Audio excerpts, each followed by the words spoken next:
Hello, Mr. Chairman. We are now live on YouTube. Okay. Good morning, everyone.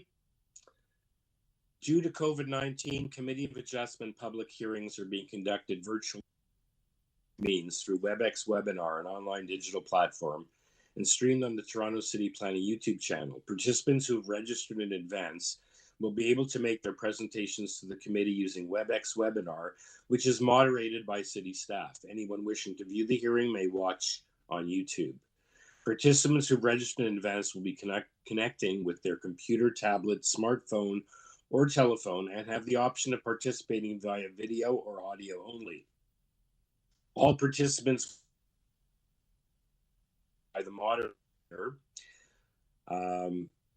on entry. When your item is called, each participant will be unmuted by the moderator, one person at a time. We also ask that you mute your devices until you are called on to speak. Those participating by video appearance will be temporarily upgraded to panelist when your item is being held. During this time, your camera will be enabled. You will only be visible during your 5-minute allotted speaking time, and at all other times, your video will be disabled and you will be reinstated as an attendee. Committee of Adjustment staff will share presentations submitted in accordance with the written submissions deadline. Members of the public and applicants are not allowed to use share screen or any other panelist controls during a video appearance. The host will remove you from the panelist role if you fail to respect these instructions. Land acknowledgement. We acknowledge that the land we are meeting on is the traditional territory of many nations, including the Mississaugas of the Credit, the Anishinaabe, the Chippewa, the Haudenosaunee, and the Wendat peoples, and is now home to many diverse First Nations, Inuit, and Métis peoples. We also acknowledge that Toronto was covered by Treaty 13 with the Mississaugas of the Credit. In accordance with sections 45 and 53 of the Planning Act 1990 as amended, this meeting of the Committee of Adjustment of the City of Toronto was called to order. The Committee of Adjustment considers applications for variances from the provisions of the zoning that applies to the property, permissions to extend or alter lawful non-conforming uses, and consents to sever properties to create new lots. Anyone in attendance today who wants to receive a copy of the decision of the committee on an application must submit a written request for a decision by email.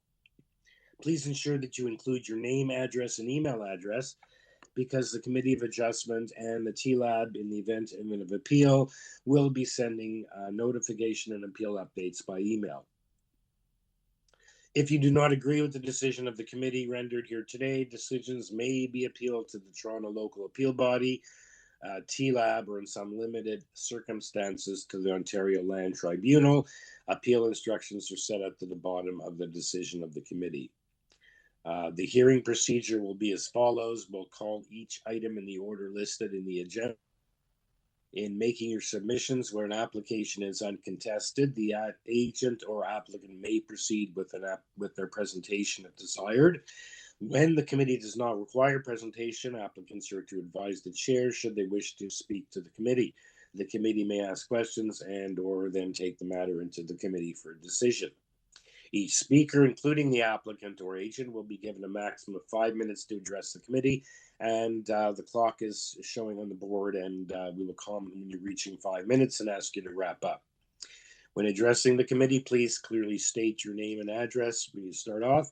And please remember to confine your remarks to the matters outlined in the application. The applicant or agent goes first, makes their presentation to the committee on the application. Please note that the committee may not entertain revisions to proposals made at the hearing today. The committee may decide to defer the application if substantially revised in order to ensure that the application is both accurate as revised and that all those entitled to notice of the application have been informed of the changes. Then individuals either in support or opposed to the application will be invited to speak. Committee members that may ask questions of each speaker after they finish their submissions. And when all speakers are finished, the applicant or agent has a opportunity to rebut only those issues and answer those questions were raised by the speakers, but not to introduce new information at that time. And that will then mark the end of the discussion on the matter, and the application is then taken into the committee for a decision. Okay, some business matters to take care of. We have the confirmation of the minutes of the July the 14th, the last hearing. Can I have a motion to approve those minutes, please? Mr. Komorak, thank you. Seconder for that motion. Klowski, thank you. All in favor? Minutes are approved. Does anyone, either staff or panel members, have any declarations of interest to declare for the matters before us on this morning's agenda? Okay, none to declare. Okay. Okay, I don't believe we have any deferred items on the morning agenda. We only have two requests, and that is set out. That's in the afternoon session. So we can, I guess, start. If there's anything else that has to be dealt with, we can start hearing applications. Our first application is item number 1, 51 Vaudeville Drive. It's an application to legalize and maintain the existing second floor rear balcony. There's one variance. There's an encroachment, a little extra into the rear yard setback than what's permitted, and we have an order to comply, nothing else. And in the additional materials, it looks like we have an agent letter replying to concerns of neighbors, or that's something. I don't believe that we don't have any concerns of neighbors. That may be on another application then. And the speaker on this is Hung Pham, the agent for the applicant. Welcome. Hello, good morning, members of the committee. My name is Hung Pham from SWS Engineering, Inc. I am the agent representing on behalf of the homeowners at 51 Vaudeville Drive. We're here to seek relief for a single minor variance item. We have a wood deck that is located in the backyard at the second floor level. The deck measures 5.66 meters by 2.24 meters. The deck is existing and was present at the time of purchase of the property, and my client has taken possession of the property since September 15th, 2021. We propose to increase the allowable rear yard encroachment of the said deck from 1.6 meters to 2.1 meters, so an overall increase of 0.5 meters. Thank you. Okay, sir, how did this come before the attention? I see the was an order to comply issued September 29th. Would have been 2 weeks after your client closed on the property. And this is apparently a new home built by Mattamy Homes. Yes. Okay. Sorry, go ahead. This is the way your client took possession when they purchased the home. Yes. Okay. Okay, let's just see if anyone has any questions. Looks pretty minor to me. Members, any questions for Mr. Pham? Yeah, Neil Palmer with a question. I note that on the property survey, it says the property is subject to an easement. This proposed deck does not impact on the easement, is that correct? Yes. Okay, thank you. Okay, any other questions, or is someone ready for a motion?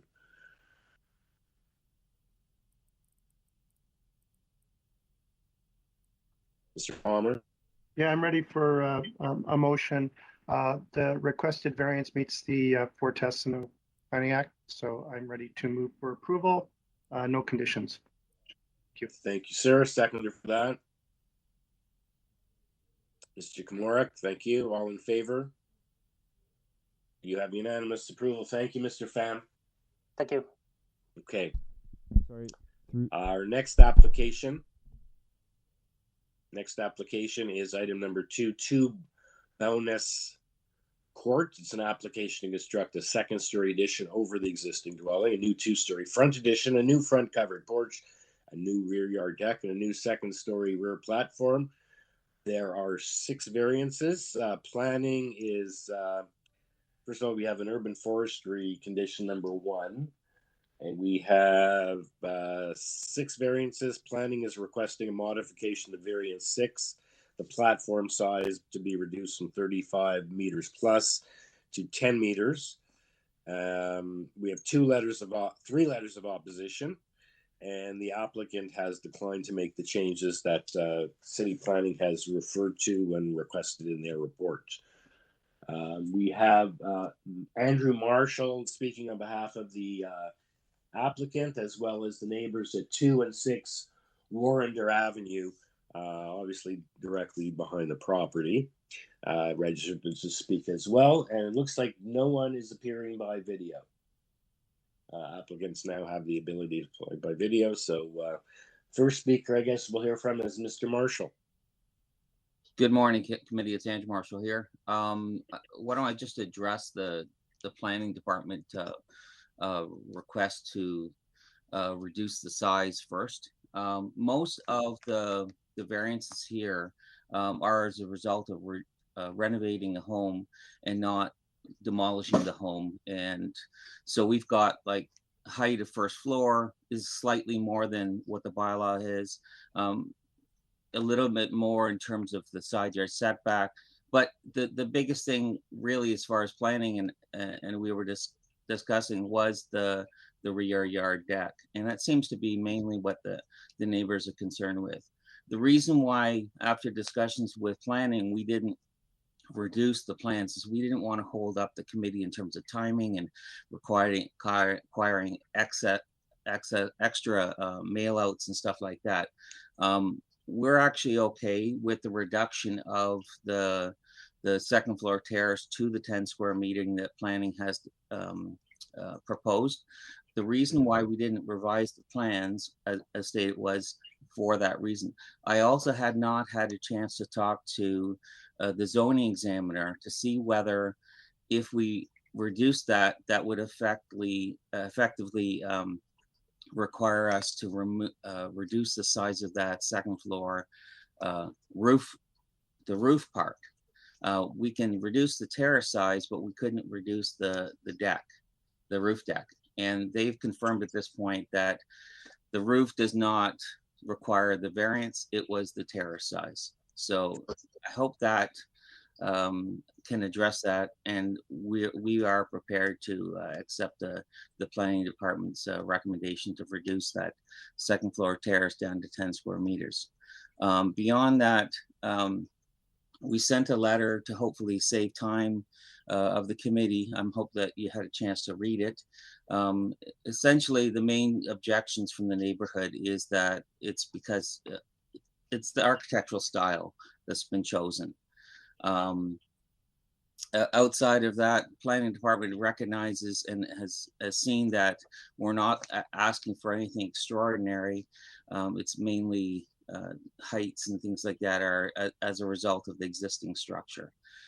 Should be noted though that the one. Okay, thank you, Mr. Marshall, for that explanation. Yeah, because it looks like it's off the master bedroom actually. Yes. Yes, and that would be a completely, totally private area. So are you modifying that variance to be 10 square meters? Yes, we're fine with that. Well, no, it's not a question of you're fine. Are you modifying variance number 6 to be 10 square meters? We would accept the 10 square meters. We'd be happy to reduce that variance RAS to the 10 square meters. Thank you. Yeah, I think you made that pretty clear. Yeah, so I was saying if you're going through the ensuite, so it's not likely, but by the size it could allow for more people and possible infringement. So by keeping it, and yeah, you would probably just have to the roof is fine. You just have to make the terrace so that it's only you can only use 10 square meters of that area.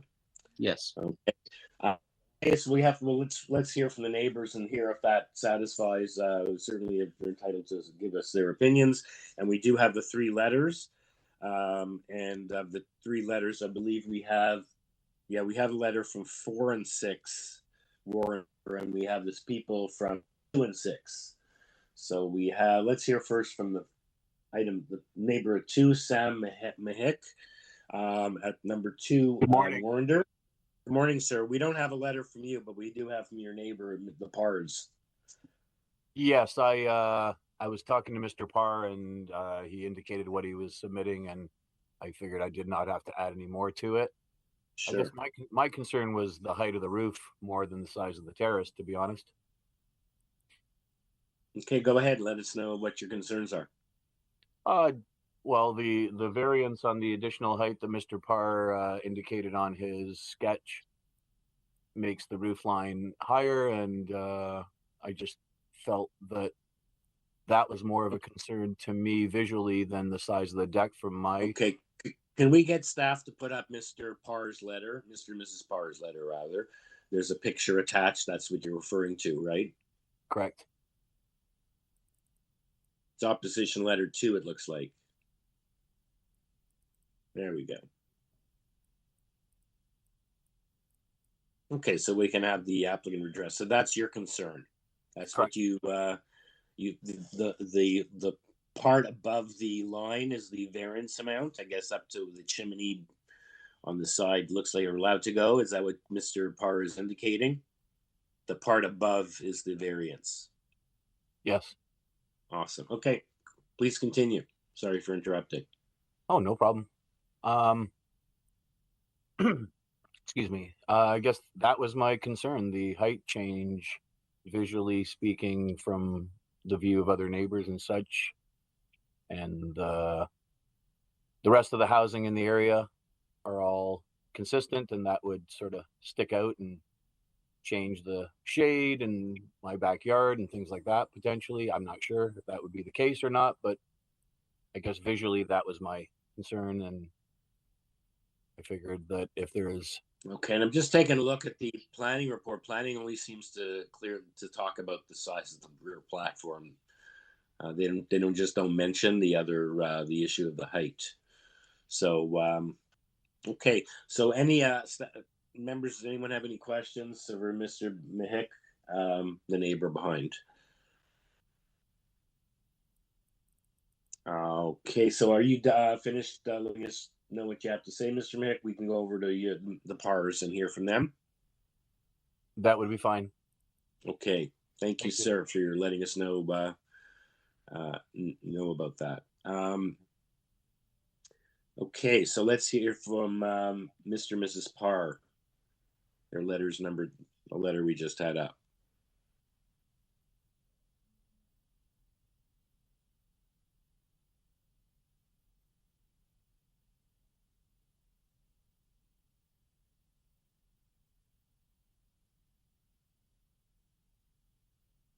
Have you unmuted yourself? Is Mr. and Mrs. Parr there?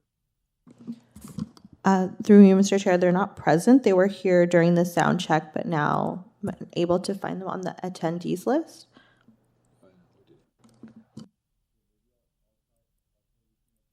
Yeah, so they're also concerned, obviously, with the height. I call in user 4.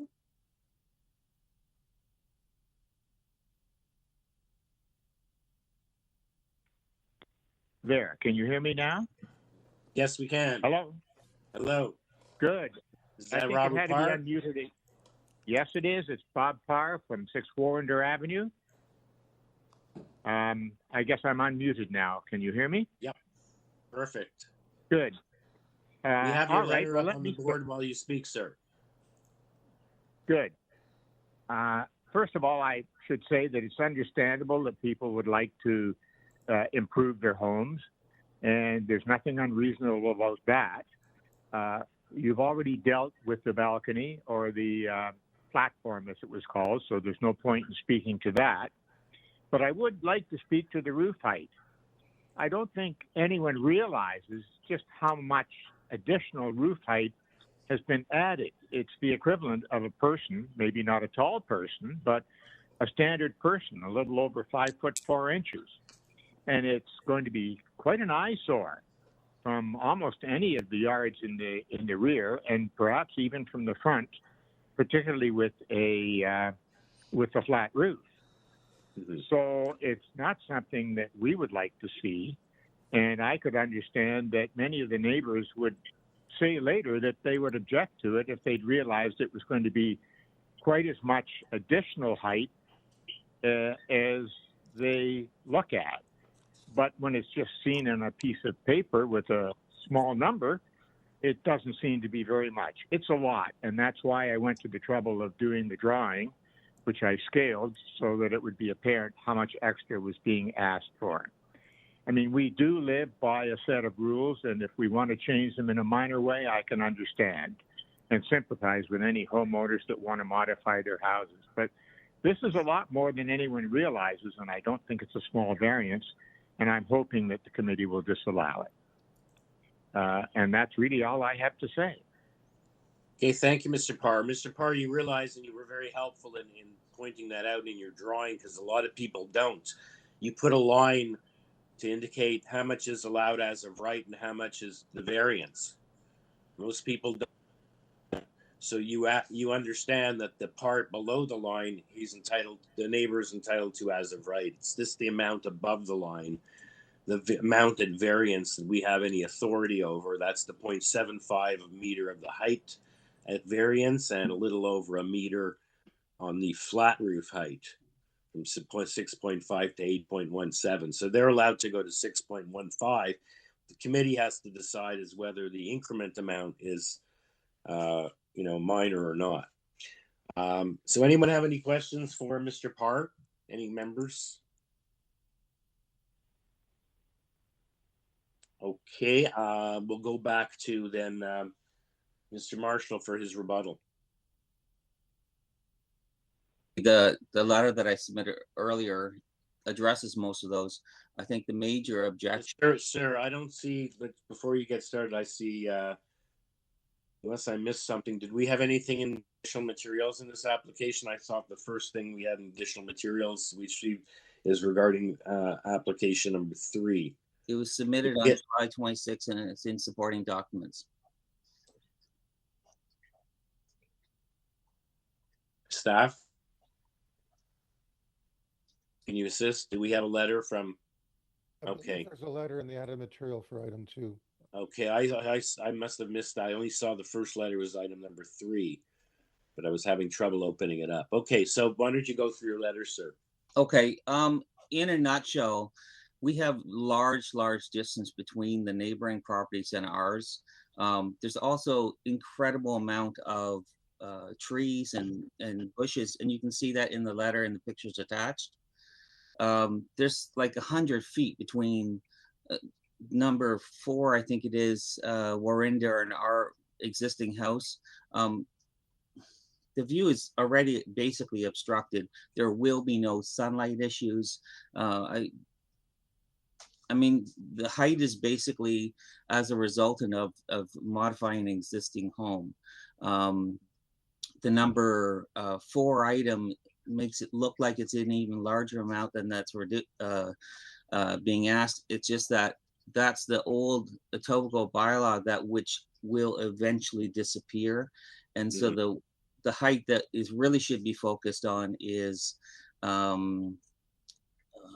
number. Yeah.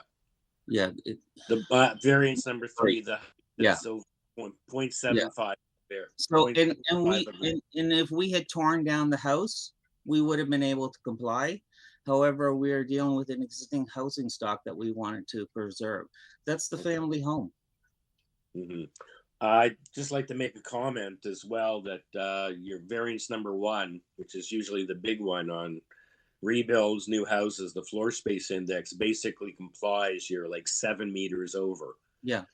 So you could have gone, I don't know what the standard is in the neighborhood, or you certainly didn't go wild on the floor space index. You basically comply with that, which is sort of a rarity today from the applications we see.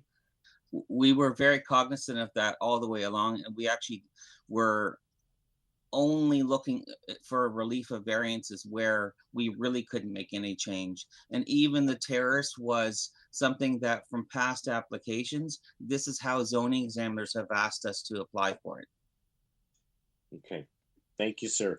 Any questions for Mr. Marshall or either the 2 neighbors, or is someone ready to weigh in with a motion?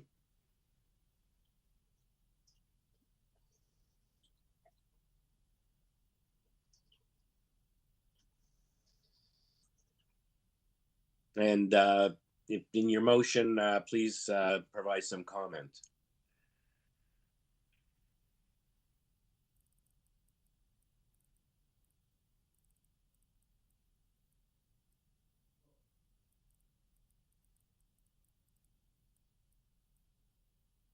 Mr. Taylor.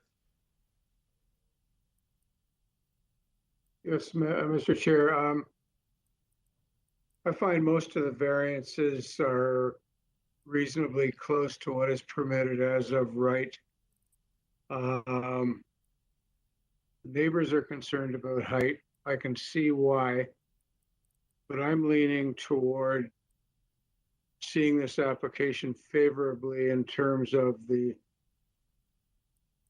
height provisions that will be coming into place as set out in variance 3. So I don't think the height difference set out in variance 3 is as significant or as alarming as variance 4, which is a provision which, as the agent pointed out, will soon be rescinded.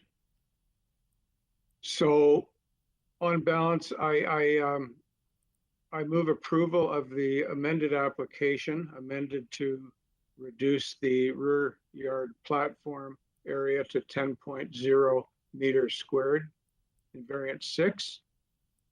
And my motion to approve would be subject to urban forestry condition 1. Thank you, Mr. Taylor, for your motion. Do you have a seconder for Mr. Taylor's motion? It was a tie, Neil Palmer. I'll give it to him as a seconder, and all in favor? Okay, we have unanimous approval of the application. Thank you to the neighbors, and thank you to Mr. Marshall. Okay, we can move on to item number 3. One of the more interesting, different applications. Sorry, through you, Mr. Chair. Before you begin outlining the application, I just have a couple notes. So I did try and reach out to Irfan Khan, Hannah Adeyinka, and Sathis Kumar. They were all registered. We reached out to them via telephone and email. I'm not sure if they will be joining us, but they're not on the line as of yet. Everyone else is there. 3, 4, 5, 6, 7. So I had 8 people registered to speak on the speakers list. So you're saying we have now some of them, but not all of them. Correct. Yep, we have all of them except for, like I said, Irfan Khan, Hannah Adeyinka, and Sathis Kumar Srinivasan. I'll let you know if they end up joining while this application is going. Okay, thank you.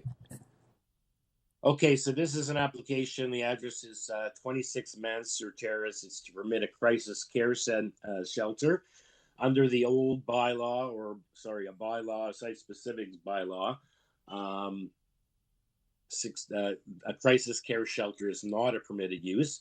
And the second variance is that under bylaws 569/2013, a crisis care shelter is a permitted use, provided that it is on a lot that has a front lot line or a side lot line abutting a major street, shown on policy area overlay map. And the proposed, in this case, crisis care shelter proposed on MANSUR is not on a major street. So that's the variance. We have a lot of support and a lot of objection. We have both councillors from Ward 7 and 6, Peruzia and Pasternak, being in support. We have from the Toronto Police Service in support. We have a letter from the MPP, Tom Rakovic, commending the humanitarian effort. And in the additional materials, we have a lengthy letter from the applicant, Justin Trottier, and from the executive director of the Crisis Center, and 19 more letters of support. And so let's hear from Justin Trotter, is the appearing the owner of the property in support of this application. Welcome, sir. Good morning to the committee. You are appearing by video, and we see you. There you are. Hi, good morning, everybody. Good morning, Thank you for giving me the chance to address this. Well, I guess I'll jump right into it. I'd say the thrust of our submission is that the variances that we are requesting are minor with regards to the effect that they would have on the neighborhood. The shelter has been operational for some time. It has not changed the dynamics of the street in any way. We are not proposing any changes to the building. There will be no effect on parking or traffic. Our residents don't use cars. Our shelter does not produce noisy or quarrelsome tenants. We are charity run with 24/7 supervision, a monitored security and surveillance system, and residents who are carefully assessed before intake. I know some neighbors have expressed concerns. I do understand, I really do. But I do want you to know that our facility is not like your typical downtown shelter. We are low density with a small number of families staying for long periods. The population is not dealing with psychiatric issues. They are not substance abusers. The shelter we operate is for families who are homeless temporarily as a result of abuse at home, and they need a place where they can heal from trauma. The RM zone permits a crisis care shelter, while the site-specific bylaw limits a few streets to single-family dwellings. These site-specific bylaws were created 19 years ago when homes were still in development, and they are likely to change as the city normalizes its approach to rooming houses. The bylaw's intention was to prevent encroachment by the nearby university and not to block needed community services. Also, they were crafted well before it would become apparent what uses these dwellings would actually be put to. That's why many of the buildings are now used as rooming houses with capacities no different from our facility. The distinction between a crisis care shelter and a rooming house is important.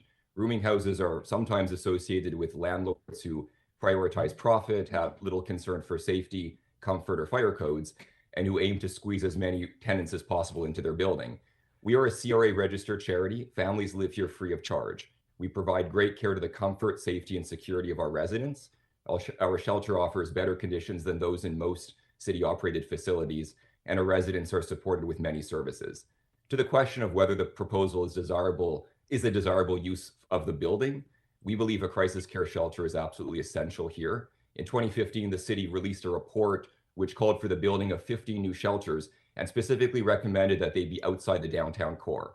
The location of our shelter is critical to its function. It's no accident that we're here. There are at present no shelters in our ward or near it at all. The two downtown universities, in contrast, are in close proximity to many shelters. York University has none. The difference is truly staggering. Research shows that university-aged individuals constitute a high-risk population when it comes to homelessness and abuse, and that's why we formed a special partnership with York University School of Social Work. We are committed to working in cooperation with the community, and we plan to set up regular neighborhood meetings. The shelter has, in its 16 months of operation, resulted in no negative repercussions to the neighborhood, but it has helped dozens of families, including families within the local area, to avoid an impossible choice between living with abuse or becoming homeless. There is a lot at stake here. I would urge you to please review our submission carefully, including that lengthy cover letter, I agree it was pretty long, which outlines our case in more detail. In conclusion, we ask the committee to allow us to continue our work with the community to offer essential services to those many families in urgent need of support. In support of our application, as the chair has already indicated, we have our city councillor, Anthony Peruza, and Councillor James Pasternak just next door, MPP Tom Rakocevic, several community partners, including the police, Second Harvest, and others, 11 residents of the shelter, many of whom are behind me today, and most importantly, over 30 neighbors, including our next door neighbor, have written letters of support. 3 neighbors are here to speak on our behalf. I would say this is an unusual amount of local support for a shelter, which I understand is often a contentious proposition in somebody's neighborhood. That's the end of my presentation, and I'm happy to take any questions. Thank you for hearing me out. Appreciate it. Okay, thank you, Mr. You ended off with something I was just going to echo and say, because you read the objection letters, and obviously you're going to get objection letters from area residents in these situations. But in addition to the letters from the politician and the police and the NPP and the Second Harvest, as you pointed out, and I was just going to highlight that, you have a lot of letters, people in the community right next door, right close by, who are weighing in, and the neighbors do point out that some of the letters come from outside the neighborhood and from these different people, but they do have support. So it'll be interesting to hear from the neighbors, both opposed and in support. And I appreciate how you've indicated that this is to allay the fears of neighbors. This is different than your typical shelter. So anyone have any questions for Mr. Trache, Mr. Kamara? I do, Mr. Chair. Just a couple of brief questions. First off, sir, what is the maximum capacity of the shelter? So our proposal is for up to 6 families, and in terms of number of individuals, 15, which is, again, similar to the capacity of rooming houses in the surrounding area. We were cognizant of that. I should say that we are open to revising that if the committee decides to allow a project like this, but you have some, capacity concerns. Those things are certainly for us open to discussion. My second question is, how many staff per shift? 2. Now, one is a volunteer and one is a paid staff person. We also have other volunteers in addition. Not really concerned as to whether they're paid or volunteer. My concern is really coming from the perspective of, is that going to generate traffic and parking capacity in the neighborhood? These staff are in large part associated with York University, so they're walking over. And our other volunteers, as far as has been the case so far, don't drive. They take advantage of the local 2 subway stations, and they come by public transit. But you do have some on-site parking as well. Well, our street is actually there's plentiful available spots. Yeah, occasionally I drive in, and I've never had an issue finding a spot. I always see that there's additional space for others who maybe. But your facility itself has on-site parking, does it not? And we have a garage that can fit 2 cars. Yes. Yeah, there's no variance for parking. All right, thank you. Thank you. Okay, any other questions, Mr. Palmer? Yeah, couple questions. I had a question about parking, but you've answered that. The amenity area that you have for the person staying there, is it sufficient size? I mean, so what I'm getting, you submitted the application, but didn't have really a lot of supporting material, such as a planning justification report, which would deal with some of these matters, such as parking, amenity area. Do you have sufficient amenity area? I would say we do. We can always reapply with any missing documents. That one I wasn't aware was required. But yeah, there's parks nearby, playgrounds and parks, because we do have children here. We also, and I can send a map of this, but there are services in the immediate area that provide a number of supports that we don't provide in-house. Like we do some mental health and social supports, but for example, employment and training for the individual staying here so that they can find work and move to more permanent housing. We have relationships with local agencies that provide that, and those are within walking distance or short drives to those locations. So we've developed basically an outreach strategy. So we're building support with the local agencies that are in close proximity to our location. Yes, and then in terms of things like there's a grocery store just across the park. It's like a 3-minute walk just south of us. Things like that. The university has a number of on-site amenities. If you're thinking of just retail stores, Canada Post offices, Shoppers Drug Mart, that's a 5-minute walk north to the university as well. So I would say, yes, that we're well situated for residents to take advantage of those sorts of amenities. Okay, and I don't want to get into too much detail about your business operations, but do you own the property or is this a lease? We own the property. Okay, all right, because we're looking at a use that's not permitted, and you've identified some users that may not be appropriate for this particular type of use, but your user is appropriate for this type of use. See what I'm getting at? That we have to allow the permission, if we grant approval, for the property. So if it was a lease, we might limit the term, but since it's you own it, I don't think we'd have to look at limiting a term. I understand. Thank you, sir. All right, that wraps up my questions. Thank you. Okay, Ms. McCluskey? I just have a quick question that sort of builds on Neil's question, I suppose. As far as like amenity space on site, is there like an outdoor area, or are there common areas that are shared among the families? Yes, absolutely. So I would say we differ from your typical downtown shelter. We actually have on twice the per resident square footage as compared to the average shelter that the city runs. The average city-run shelter, really all across Toronto. There are a number of common areas. There are actually 2 kitchens, one in the basement, one on the main floor. They're large, spacious kitchens. Those are obviously common areas. There's also additional common living spaces. We have a large room that operates as a hangout, as a lounge. There's a TV there. There's a bookcase. There's a bookshelves, etc. So residents can take advantage of that to just kind of interact with their families or with one another. There's also 2 areas set aside for children, one for younger children like toddler age, one for older children. And there's a rooftop patio. And then there's also a backyard, a rather sizable backyard. Residents like to barbecue there and just interact socially with each other. So yeah, I mean, when you contrast it with your typical shelter, what people sort of have in mind, which is oftentimes overcrowded, unfortunately, but I would say ours is actually on the more comfortable, even roomy and spacious sort of approach. And just last word on this is every family has absolute privacy. So again, in contrast to most shelters we think of, there's a locked door for their bedroom, and so every family has their own bedroom. And in these bedrooms are private washrooms. So there's no sharing of bedrooms or washrooms. It's very unusual, even for family shelters that are run by the city. Thank you. Thank you.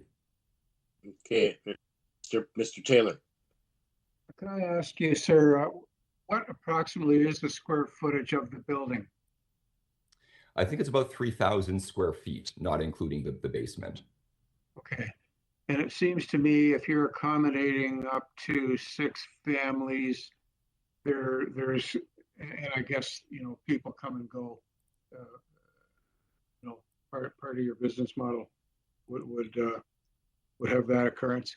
I'm guessing there'd be between 10 and 20 people in the house most of the time. Correct, and that would include staff and volunteers who are providing the various services and supervision, et cetera. Yeah, so but your assessment is correct. Okay, thank you. Okay, if there are no other questions for Mr. Trottier, let's hear from the other people who are registered to speak.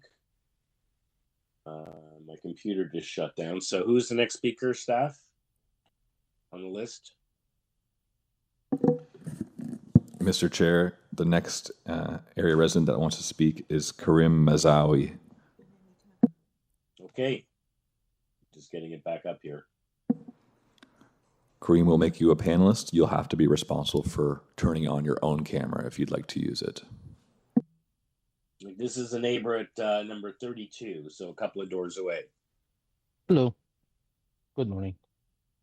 Good morning. Can't see you yet. You're appearing by video? I am. I can see me in the top left. Can anyone else? I can see him. I can see him. Okay, it's slowly going to trickle in. Maybe I have to pixels. adjust my. Hold on. Let me adjust so I can see everyone here. Oh, here it is. Okay. Cannot chat with participant. Okay. All right. I don't want to with you. I just want to. Okay. Go ahead, sir. Thanks. How are you? Quickly, the few points. This is a student area. A lot of students who are not yet full adults, ready to equipped to handle issues that surround the crisis shelter. Earlier, he mentioned the shelter has been running for almost 2 years. We mostly didn't know. A lot of people didn't know about that. And that doesn't mean there wasn't issues around.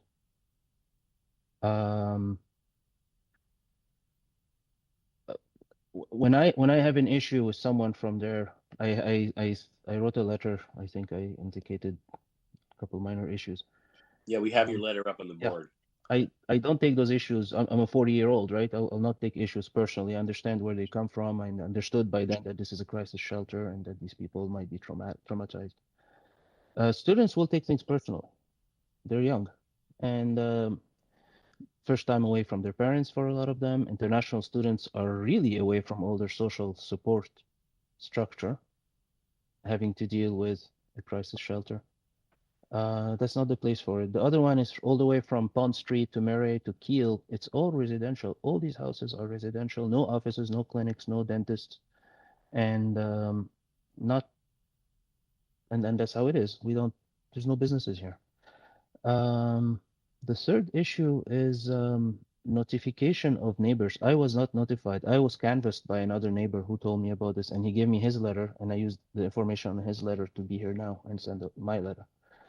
And then I canvassed down. I'm 3 houses down, right? The one to my left and the one to my right also didn't know about it. And they wanted to be here, but it was too late by the time I told them. Another issue, and behind the house on the backyard, there's no street. There is like a garage and a small like passerelle pointing to the townhouses behind us on 365. So they're pretty much sharing a passerelle for parking. They are neighbors. None of them have been notified. I asked the 5 houses right behind, and they haven't been notified. They didn't have a chance to give their opinion on the matter. So if anything, I would like some sort of extension on the matter so that they can be notified and they can take whatever steps they want to take if they don't care or if they want to wait in. We have a lot of people who have weighed in. We'll hear from staff as the notification in the mail, and there should have been did you see any notice on the posted on the property? After my neighbor told me, I went and I saw a notice on the building, on the property itself.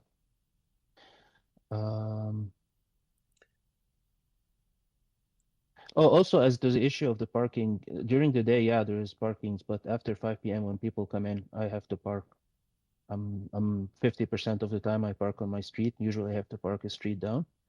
There is no parkings on the facility. I think Mr. Before me, he was a bit mistaken. His parking is used as storage. I never seen a car, and I've seen storage there, so that was a bit of a, maybe he wasn't informed as to the status of his own parking. And that's it for now. Okay, members, does anyone have any questions for Mr. Mazawi?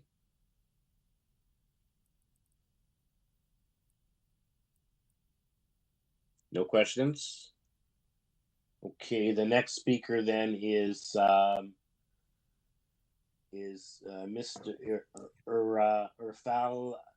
Ifanullah Khan on behalf of Alpesh Patel, the owner of Gate, Mansour. So yes, hi, how are you doing? Right next door. You're right next door. How are you, sir? Good, not too bad. So I'm just representing Alpesh Patel here because he's not in the country. I heard throughout the Irfan Khan. I heard through the conversation he wanted me to vote against it because he feels like he's also planning to move in here in the near future. He works in Sardinia, but he's retiring and coming back here. So he feels like a shelter right next to him. He would not be very comfortable with it, not knowing his neighbors, and his neighbors continuously changing because that's how these shelters operate. And while I was on the conversation, I heard too that there'll be like 6 families here, and it's a 3,000 square feet home. But the fire bylaws here, it's a 3-story detached home. But the fire bylaws here, they don't allow anyone to sleep on the 3rd story. That we know because we have been through them, and we had to eliminate the sleeping area on the 3rd floor. So essentially, these 6 families will only have 2nd floor to sleep on and in the basement. It's not my concern. I just wanted to share it with you guys in case they didn't know. But other than that, he only wanted to, because he bought this property that it's in North York. He rented it, and after retiring, he was planning to come in here. So he really wants his neighbor, at least the neighbors are staying there for 1 year, and he knows who's coming in, going out. Because this area itself, it's right next to Jenninfitch. It's not the safest area that the city has. So he's just thinking of safety concerns when he doesn't know who's living on the street and who isn't. So that was his point of view, and that's what I'm sharing with you guys. And I'm done. Okay, thank you. Thank you. So that's on behalf of the neighbor living right next door. Okay, any questions for the speaker? Okay, if none, let's go to the next speaker, Salim Baksh. I don't know if that was one of the people you had trouble reaching, staff at number 12. Hi, can you hear me? Yes, we can. Okay, And you're not appearing by video, you're appearing by audio, right? Yes, that is correct. I'm having troubles. Thank you for hearing us.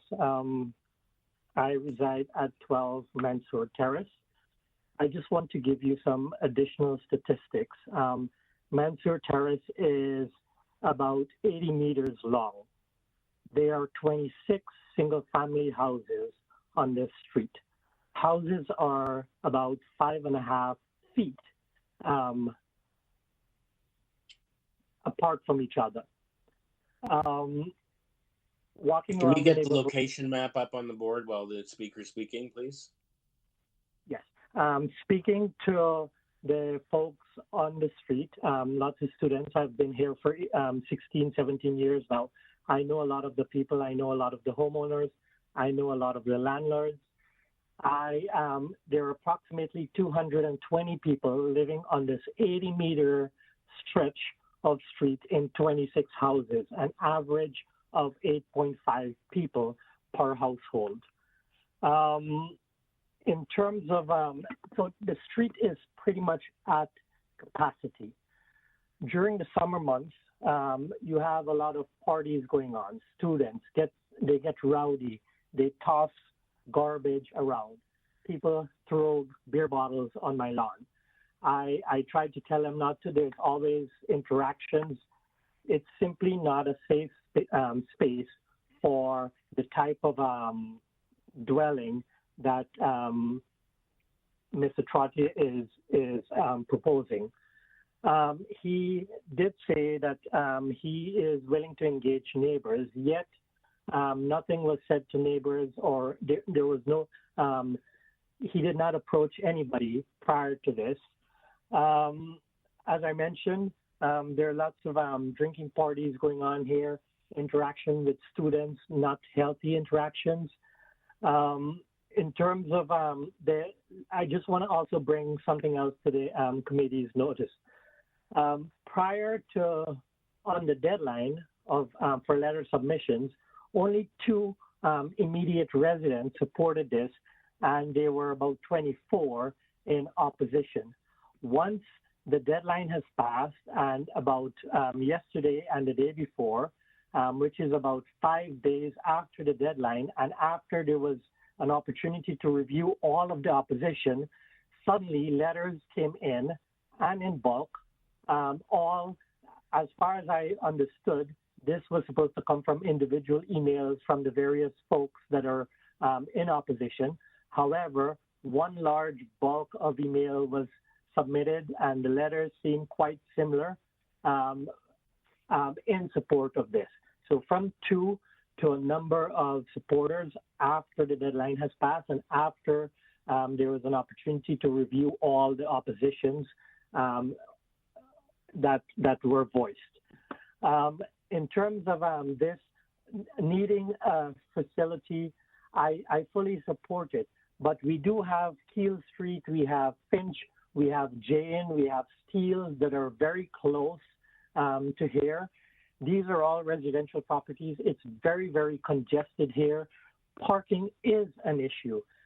People are saying that parking is not an issue. The reason parking is may not appear to be an issue is because during the day, you're only allowed to park 1 hour.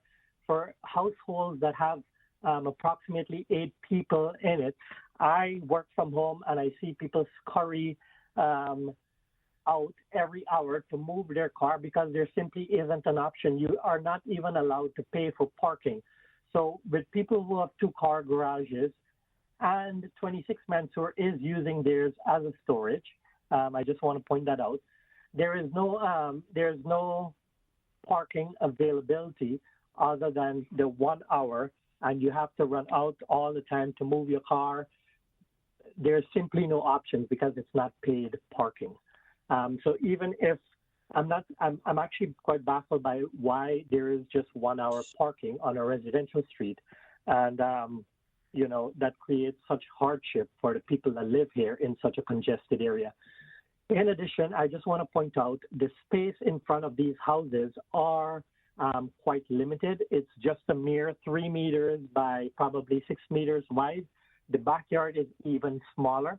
There isn't space for any type of dwelling outside, any type of recreational area outside of the house. So I really hope, yes, it is a noble cause. Yes, you know, it does provide a good opportunity for the people that needs it, but it's simply not the area. We are filled to capacity. It's not a safe area for this type of facility. And there are lots of options that are immediately surrounding this area that has access to the university, as Mr. Trottier pointed out. There are other areas that's very close by and can satisfy all of the requirements for this shelter. And you know, I encourage you guys to visit the area if you so please, and see what we're talking about. There are lots of opposition to it. Okay, thank you, Mr. Baksh. Perfect timing with your submission of 5 minutes, by the way. Does anyone have any questions for Mr. Baksh? Okay, the next speaker we have on the list is, it looks from 280 Cook Road. It looks like either it's Hannah Adiyinka or Anik Aj. Through you, Mr. Chair, they're not here, so we'll have to go to the next speaker. Okay, the next speaker is Ava Bera Koban at number 59-375 Cook Road. Hello. Hello, everyone. I'm Hava. I'd firstly like to point some stuff out from the previous speaker. A lot of the parking issues are caused by students living in large rooming houses, because I am also a student. I do not live in a large rooming house. We just rented out a townhouse with my friends. I've been living here for a little over a year now, and it's a lot of the parking problems are also provided by the landlords who are making these houses that are usually not on par with the fire escape rules. For example, not having any windows in the basement rooms that they added to just have more people in their houses. Plus, they also do not provide the parking space for their residents. Last year, it was $200 for a garage parking space that they rented per month. So they have over 15 people living in their houses that probably have cars, because everyone is paying over $1,000 at this point to get a small room in this village, because prices are insane, but that's another issue. But people in housing... Sorry, I just want to clarify. You're talking about the other houses in the street that are generally rented. Yes, because a lot of the opposing residents... Property, right? I'm talking about the area, yes. Right, okay. Continue. Yes, because a lot of the parking issues in this village is caused by that. It's for landlords who are looking for profit, and this shelter that we're speaking of is a nonprofit organization who is there to help people, and these people, believe me, do not have the money to get themselves a car. They can barely find a place to live, which is the shelter who are helping them with that, to escape abuse and trauma. As someone that I also suffered from domestic violence myself at home. So also my friend and ex-resident of this community, he lived here 2 years ago. He is right now living in a shelter downtown because there were no spaces here, and needing to commute to Yorkson University every day for school, which is extremely expensive, even though there is help from the shelter. And it's an overpopulated shelter with no bathrooms to themselves compared to this place. Also, we all know that violence against men is not way overlooked, not as looked as with importance compared to other ones. And it is way harder for people to ask for help. So I think this is a very essential service to have, aside from a very populated place like downtown.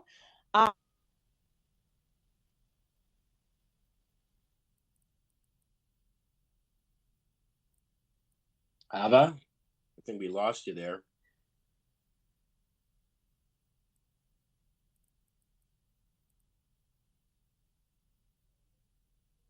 Staff? There, you don't even have to zoom in on the property. You can see that it says shelter of men and children. And as the other residents stated, they did post a notice on their door.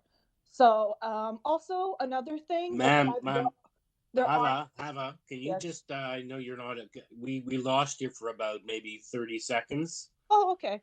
So I don't know what you were saying, something about something being posted on the door? Oh, yes. I was just saying the notice was posted on the door. Also, you can see that the shelter is there for over a year on Google Maps. The second you look at this area in general, it is like you don't even have to zoom in. It is right there. So I have a hard time believing some residents that are saying they just heard about this place, because I myself found out about it myself and researched about it myself over a year ago. Also, for people who are saying there are no businesses in this area, they can also open Google Maps and see multiple businesses, including landscape companies in the village, in residential in the townhouses. So I just have a hard time trying to understand people who are not supporting an essential service that is nonprofit and complaining about parties due to housing like rooming houses that are caused by landlords who are chasing profit as an excuse to this nonprofit organization when it has no relation to that. The parking and the overpopulation problem is all because of the landlords and the university. So I don't think the shelter should be held accountable to this. Like I said, I've known multiple people, including my partner too. He also was at the shelter before because he was abused at home, and if he had that in downtown, but if he could have it here, he could have graduated before. He could have had way more time to, work on his mental health instead of spending that time between commute while also trying to work. These shelters are also, because I know how they work, they also keep close contact with the residents that live there for their mental health and also looking for jobs. So there is no way for these people to, cause harm in any way because they are always monitored in a way that is like, supporting and making sure they stay on track. They also have like a certain amount of times that they need to apply for jobs, etc. So people are making sure that these people have their life on track, and some residents that are opposing are comparing them to students whose rent is being paid by their parents and probably have 10 cars per household for a place that people can't even afford housing, plus are suffering from trauma, so they need help to get back on track with their children. Yes, that is all. Okay, thank you. Does anyone have any questions for the speaker? For Ms. Coban? And if not, we'll go to the next speaker, who's, I'm not sure if this is one of the people you couldn't find, is Sathis Kumar Slovas. Yep, they're one of the ones we're unable to reach.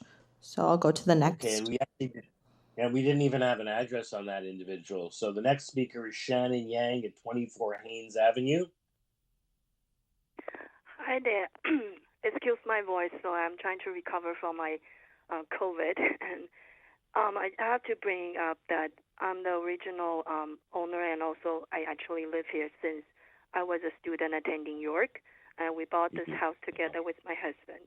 In the very beginning, we have this called VERA, the Village at York Residents Association. We worked very hard, try to engage a local counselor to resolve a lot of issues that we've been experiencing. But with that association be dissolved after the leader who left, and basically we've been abandoned.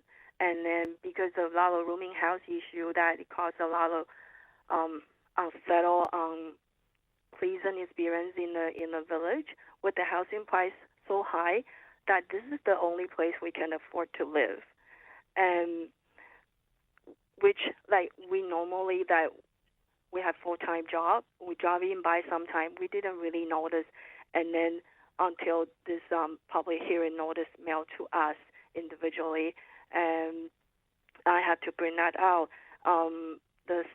The applicant kept mentioning they work closely with the social work faculty of social work, which I never see any formal letter support from the York University.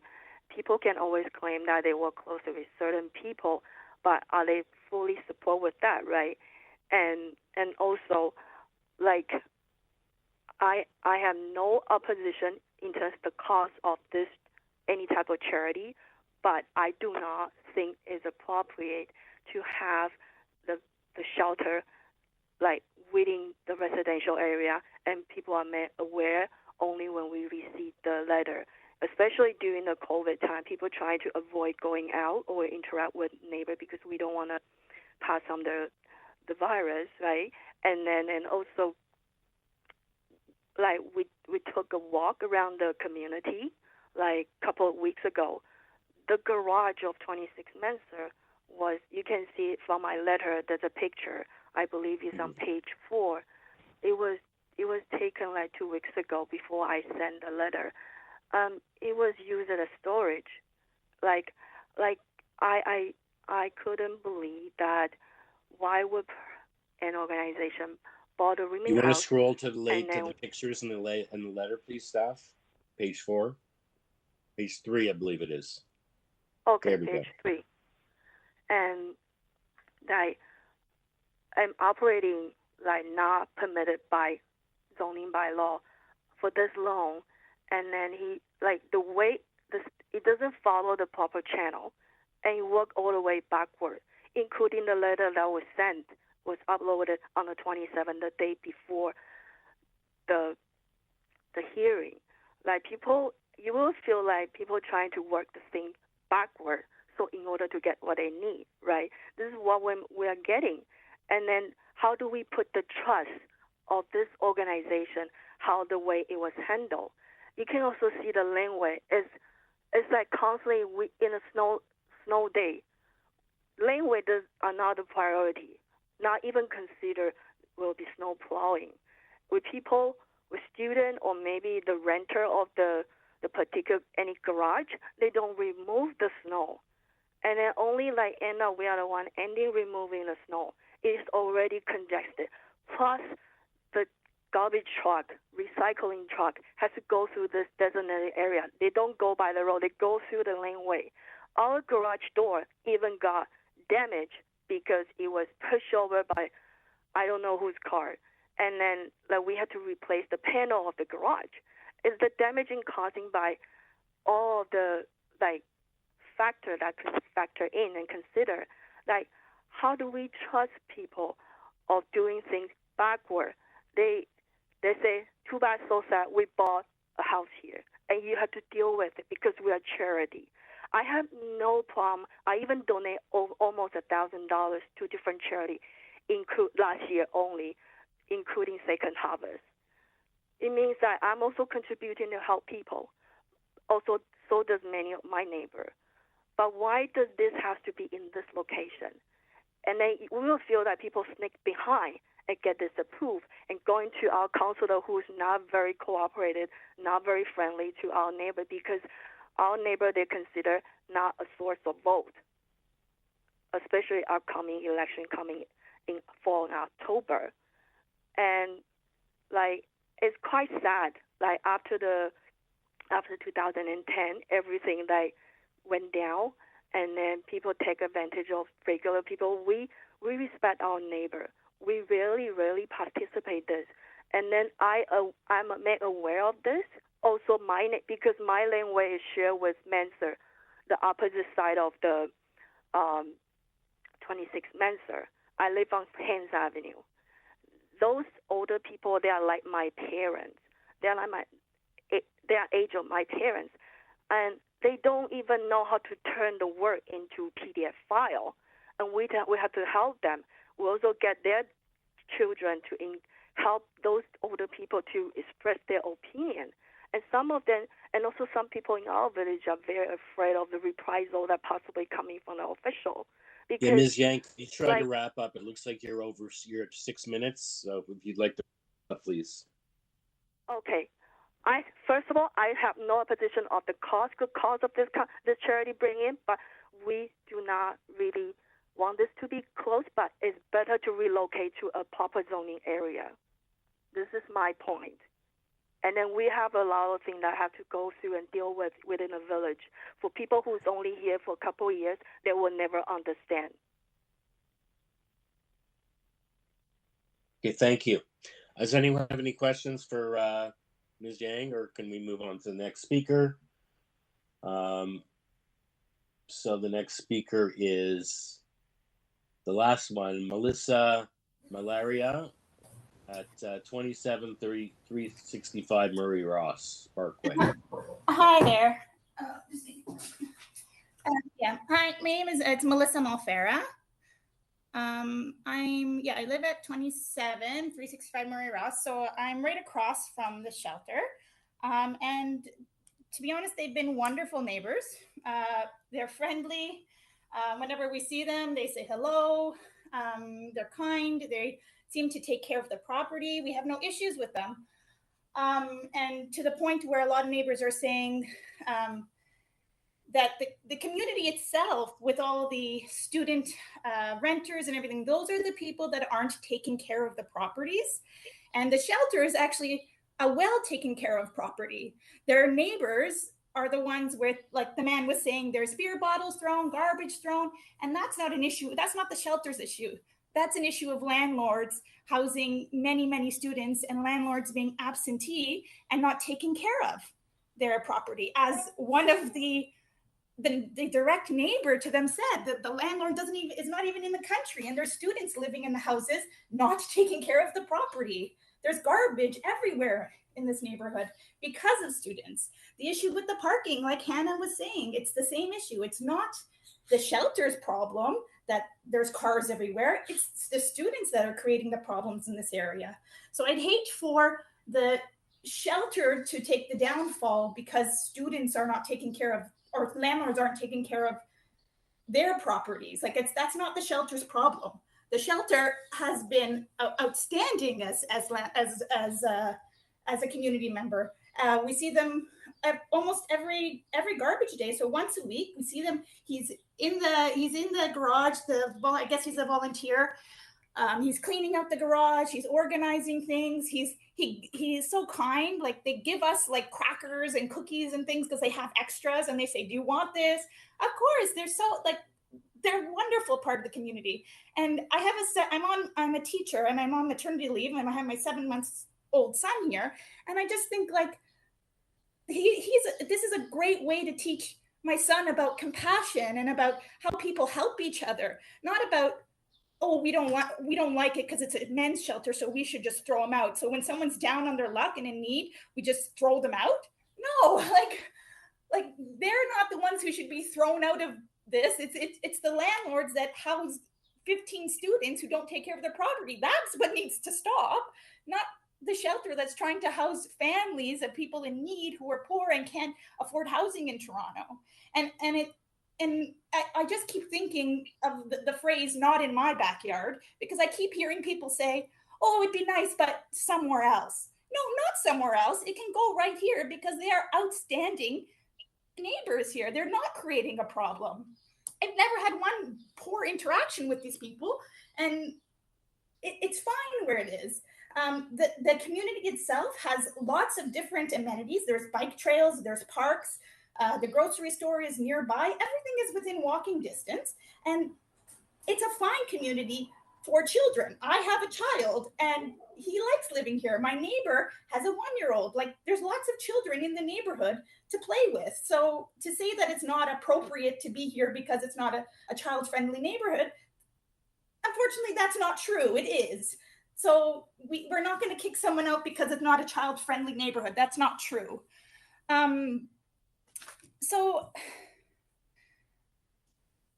yeah, I think they're doing an awesome job, and I'd hate to see people just thrown out based on neighbors who just don't want to see that in their community.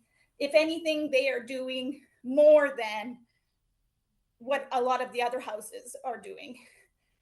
They're taking care, like I said, they're taking care of their property. They're friendly, they're kind. Every time we see them, I see them at least once a week, and it's usually during garbage day because we're taking out our garbage, and we see one of the volunteers there, and he's there, and he's, like I said, so friendly. And we've had other interactions with other volunteers that are there, or people working there. I'm not sure if they're working or volunteer, it doesn't matter, but they're kind, and I just think it's an important part of the community. We can't build a community when we only want certain people in the community. That's not how a community is built.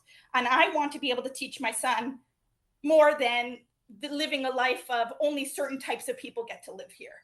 No, all types of people get to live Okay, here. can you wrap up, ma'am? Because we've had a lot of speakers. You're at 5 minutes.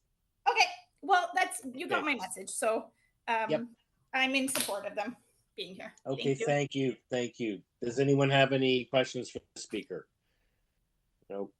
So we'll go back. We've heard from a lot of people. We'll go back to Mr. Trache. Mr. Trache, you obviously gave us a presentation. You've now heard from the neighbors for and against.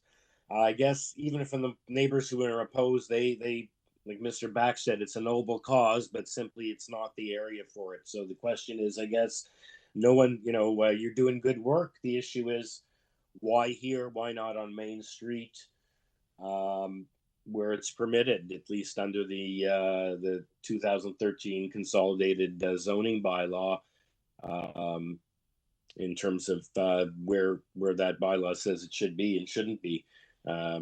So please, let's hear your rebuttal, please. Thank you. Certainly, but Mr. Chair, may I just notify you that one of the deputants who is to speak in our favor, Hannah, has now joined the line. She had some technical issues, as I understand it earlier. She's now on the call, I believe. Okay, I guess if she's registered to speak and we had difficulties, that's Hannah Adeyinka at 280 Cook Street. Correct. Okay, so let's hear from Hannah Adeyinka. If you're on video or... Sorry, Mr. Chair, I don't see them online, but I do see a new call-in user. It might be them. Yes, I believe they've called in. Call-in user with the phone number starting 519-381. Hello? Hi, this is Alpesh here. The number, if you're looking at the new number, 519-381-9690. So I live in the 28 Mansur, the next door. Actually, I'm traveling, so I had sent several emails to Adam earlier and told him that I may not be able to join. Oh. And I have a friend, Irfan. I don't know if Irfan Sorry, joined and I'm he was just going to able talk interrupt. or not. Sorry, I'm just going to interrupt Yes, sir, you. We already heard, Mr. Khan, we already heard from your representative. So you're not the speaker that Mr. Trache was speaking about. That's a phone number, different phone number. So you've already had your, I guess we've heard from Mr. Patel on your behalf. Maybe it's this one. Mr. Khan? Okay, so we're not going to hear from Mr. Khan because we heard from his representative. Mr. Trache, if we don't have this person on the line, we're going to have to proceed. Understood, Mr. Chair. My apologies. A lot of people, we understand, I believe, the issue, speaking on behalf of the neighbors, so in the panel. So let's hear your rebuttal to what we've heard. I'll try to be brief. Yeah, to your question, Mr. Chair, about why not being somewhere else. I mean, when we did a needs assessment, we concluded that it was important that the community around York University have its first shelter, as my case was earlier. We did look for all possible sites. Many of the different areas had site-specific bylaws or other impediments or issues that would have to be addressed, like the issue that we're here to be, that's being considered today. There were simply no facilities on main streets that were suitable for various reasons with regards to the function of the place. Being on a main street has many drawbacks, to be honest, when you're in a shelter. It makes you very exposed, very public. Most shelters that deal with domestic abuse, as ours does, are in quiet communities. Ours, they blend in with the community. People don't know that they're there. They don't stand out as they would if they're on a main street. So it was it's simply not appropriate for the particular function of our shelter. And again, we looked, and there simply were no options within this proximity to the university. I just want to say a few other quick things. We heard many concerns from neighbors, and I'm committed to working with the neighbors absolutely to address these issues. However, I will say a lot of the concerns reflected on bad experiences in the neighborhood in general, and not our house in particular. As to the garage, it is used for storage when no car is needed in there. And as I said, mostly we don't have people driving in, so the garage would otherwise be wasted. So we use it, for storage. And as you can see from the photos, it's not as though things are outside the garage. They're all in our private area of our garage. In terms of, somebody said there wasn't really genuine community support. I would beg to differ with respect. We had over 30 residents write letters. We had 3 people here today to speak on our behalf. One, unfortunately, for technical issues, hasn't been heard, but they all registered to speak. 2 of them, I think, gave very passionate voices of support to this. Somebody mentioned lots of drinking parties allowed students. That's simply not an accurate portrayal of the families that live here. They're middle-aged parents with kids mostly under 5. It's a very different population. I'll say it was probably true of our building when it was a rooming house. And if we can't continue with what we're doing and the place gets sold, it'll probably revert to being another loud rooming house full of students. And so if that's better for the community, I'll leave it to you to decide, but I don't think it is. The 3rd floor, somebody mentioned, agreed. And we've had the fire marshal here. We've developed a fire safety plan that the fire marshal has approved. Part of that plan was we cannot have residents sleeping on the 3rd floor. So we don't. We use that for offices, and that's been an approved part of the fire plan. There was mention of people kind of continuously changing. People stay here for about 3 to 6 months on average. Again, a very stable population of a small number of families. We've already heard from others about that. There are amenities. There's a playground about a block away. There are other parks within walking distance, so I don't have to elaborate on that.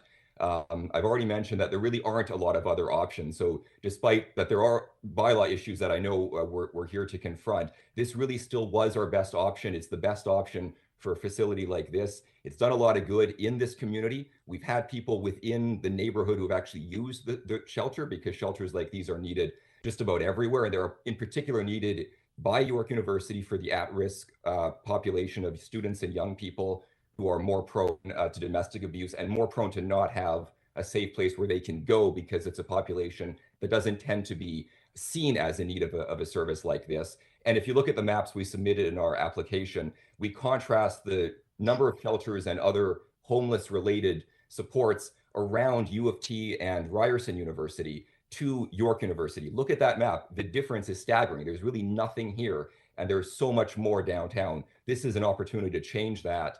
I want to also just acknowledge and thank, we have about 5, I think, residents behind me today. I don't know if you can see them on camera there. They're part of the stakeholder population as well, who are going to be affected one way or another by your decision today. And just very last thing, I think a couple people said they didn't know about this. That's kind of my point, is we've been blending in. We've been just like any other residents, except in many ways, I think we do things a little bit better. Security system, taking very good care of the property, surveillance cameras, assessing our residents. These are all things that most of the rooming houses around us and other multi-residential facilities are not doing. People didn't know because we wanted to blend in. When domestic abuse shelters get started, it's actually part of their standard operating procedures that the property be confidential and private to protect those residents. It's not like we were hiding anything. We were just following best practices. But as part of this permitting process, we have been out talking to the neighbors, and a lot of them not just are writing letters of support, they're coming to speak to you. I think that says a lot. It's very unusual to see that level of community support. Some of them have become volunteers since they've become aware of what we're doing here. So I think I'm out of time, but I'll just refer you again to my lengthier submission. There was more information, and some of the maps I just referenced can be referred to there as well. Thank you again for your time and consideration today. Yeah, thank you, Mr. Trottier. Any questions for Mr. Trottier?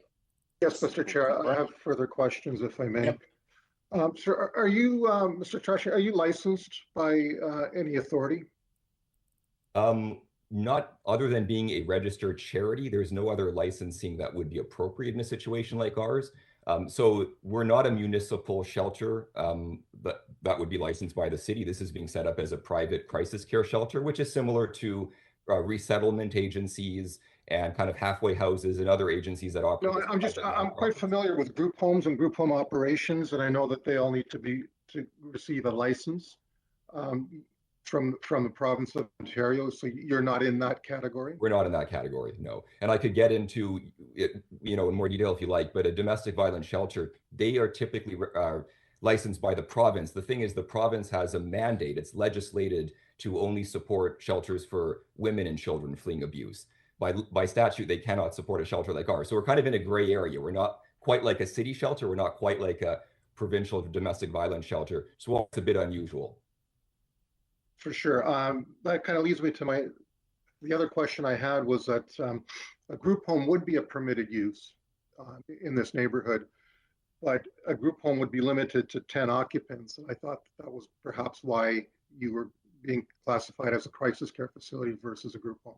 With respect, Mr. Kamurik, I'm not sure about that, because my understanding was the site-specific bylaw was would not allow a group home in any way different from its allowance of a shelter like this, or a rooming house, of which there are many which are, as we know. No, I mean, a rooming house is a whole different animal. Fair enough. So don't want to go there. Just the point I wanted to make is that, a licensed group home does need to provide on-site parking. So I just wanted to reiterate that that parking should be available. It shouldn't be restricted to being used as storage. Understood. And I guess my inclination is, if we were to approve this, I would be inclined to restrict it to your agency, because my principal concern. You can't do that through the chair. Then I may be opposing it.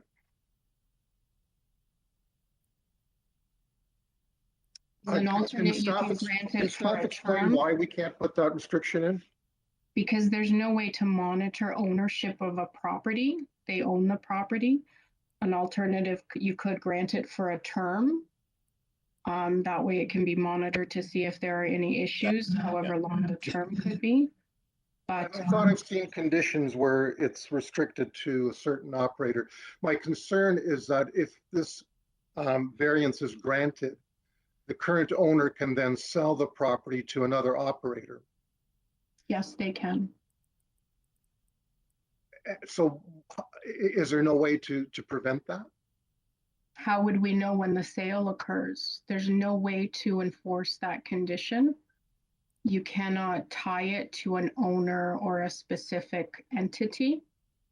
That's why a term is the alternate option. Yeah, I was going to say, perhaps a way to get around your concern, if that would be what you're inclined, Mr. Kamurik, would be limited to a specific term. We haven't heard from Mr. Trottier if they're providing any additional problems for him or not, but I mean, that's also why I was speaking to a license, because it could be tied that way, but that's not the applicable situation here. So. Yeah, that's why a lot of this, that Mr. Trottier himself and his organization and the people that he's been accommodating have all been good.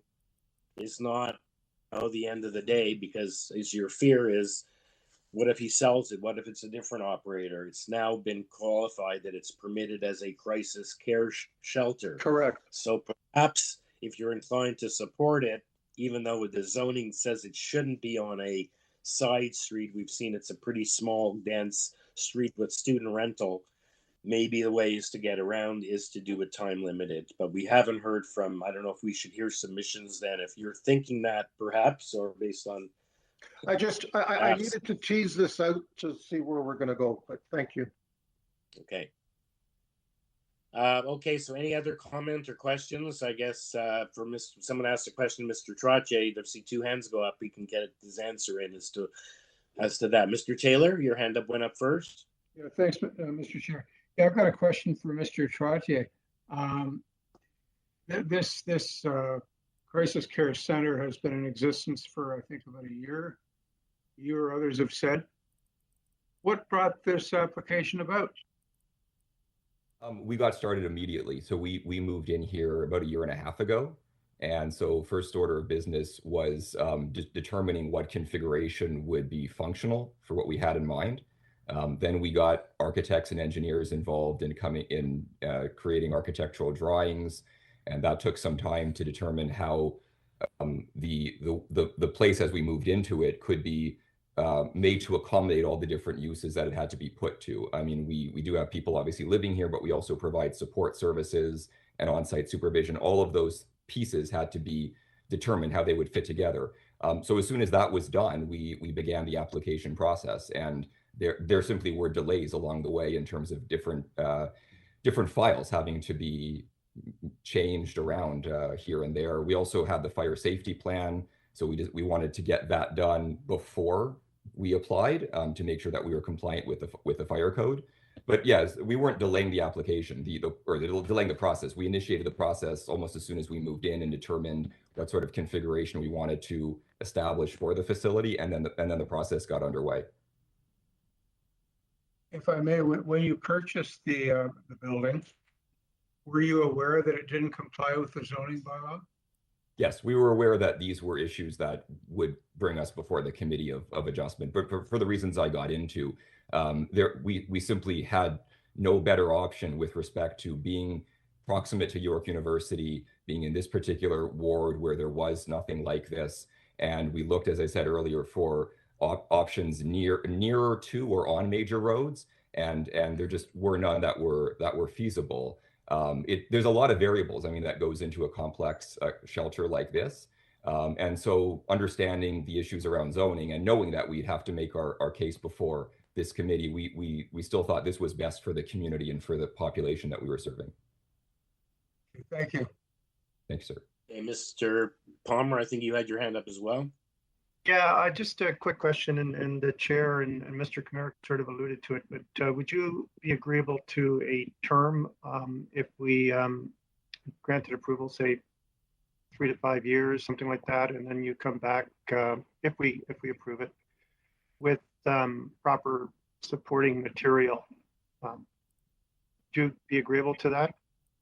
Thank you, Mr. Palmer. Yes, we are here to work with your committee and with the neighbors. And so if there are conditions you're going to put on this to make this work, I mean, one condition I was going to suggest, in fact, was that we would continue to liaise in some formal way with the neighbors, neighborhood meetings, that sort of thing. We're happy to play ball with anything like that. Okay, and you may have to get these reports together sooner rather than later if for some reason this decision that we make today is appealed to the tribunal. Understood. And it's sort of just a commentary. I'm really shocked that there's no comments here from any city department, no planning comments, nothing from social services. We heard from a couple of local councillors and the MPP, which is admirable, but I just think it's really shocking. We get reports from planning on people who want to put in a deck, but nothing on an important issue such as this, which is going to, no matter what decision we make, it's going to impact on the community. And yeah, anyways, enough said. May I just respond real fast to say that Councillor Perusa would like to have been here, but he understands due to conflict of interest matters, he's not permitted to be here today, but he did provide his letter as others did.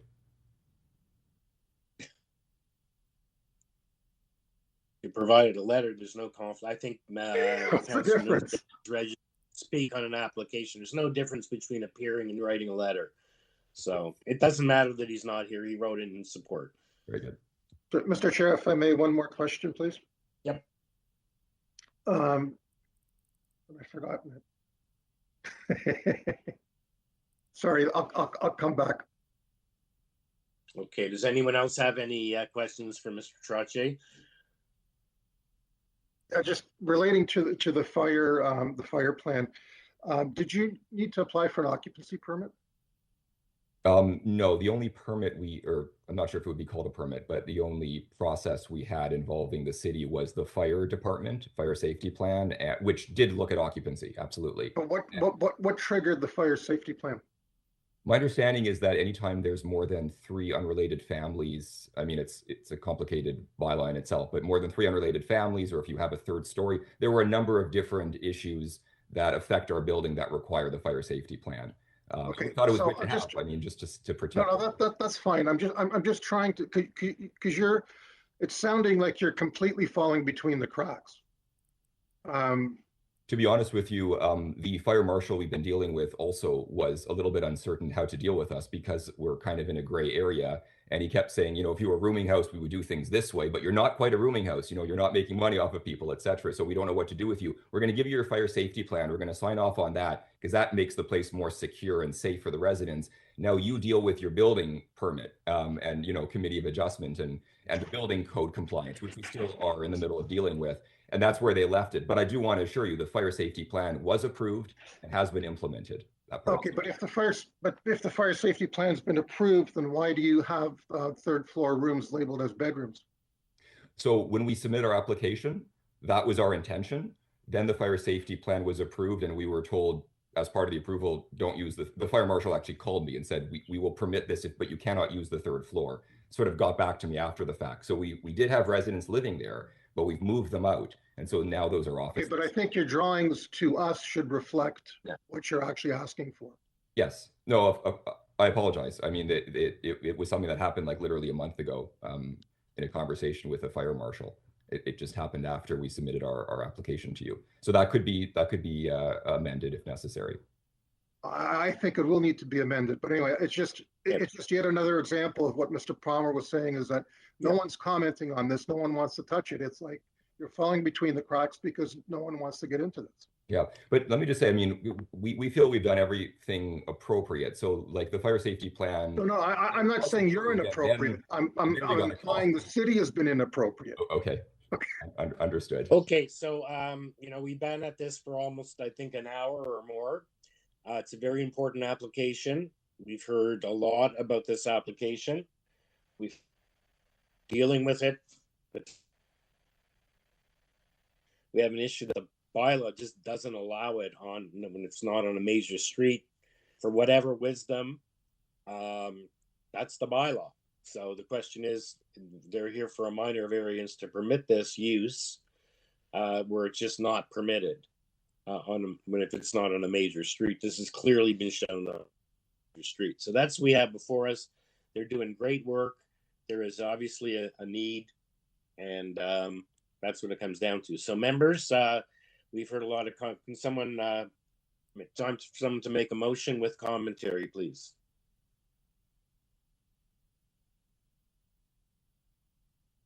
I'm prepared to make a motion for approval with a whole heck of a lot of conditions. And I guess staff can stop me if any of those are going to be inappropriate. So first of all, I'd like to see a resubmission of the drawings with the proposed occupancy of the rooms labeled correctly. And I believe that should include perhaps the approved fire safety plan. Now, I don't know which department would review that, because I don't think the committee should be reviewing that, but I think somebody should be looking at that. So I don't know, Barb, if you can help me on that. What about an alternative of no bedrooms or habitable space shall be permitted on the 3rd floor? Done. Okay. Okay. I would also like to propose that the approval be for a period of, I'm going to say no more than 2 years. I believe that, and maybe another member can chime in. I'm banting between 2 and 3 years, but you know, I'm okay either way. But my primary concern is that we approve this and that this property is sold to another operator, and that would be inappropriate. I believe this application is minor only because of the particular use that's being applied in this situation. And any other crisis care facility, I believe, would not be a minor variance from the bylaw.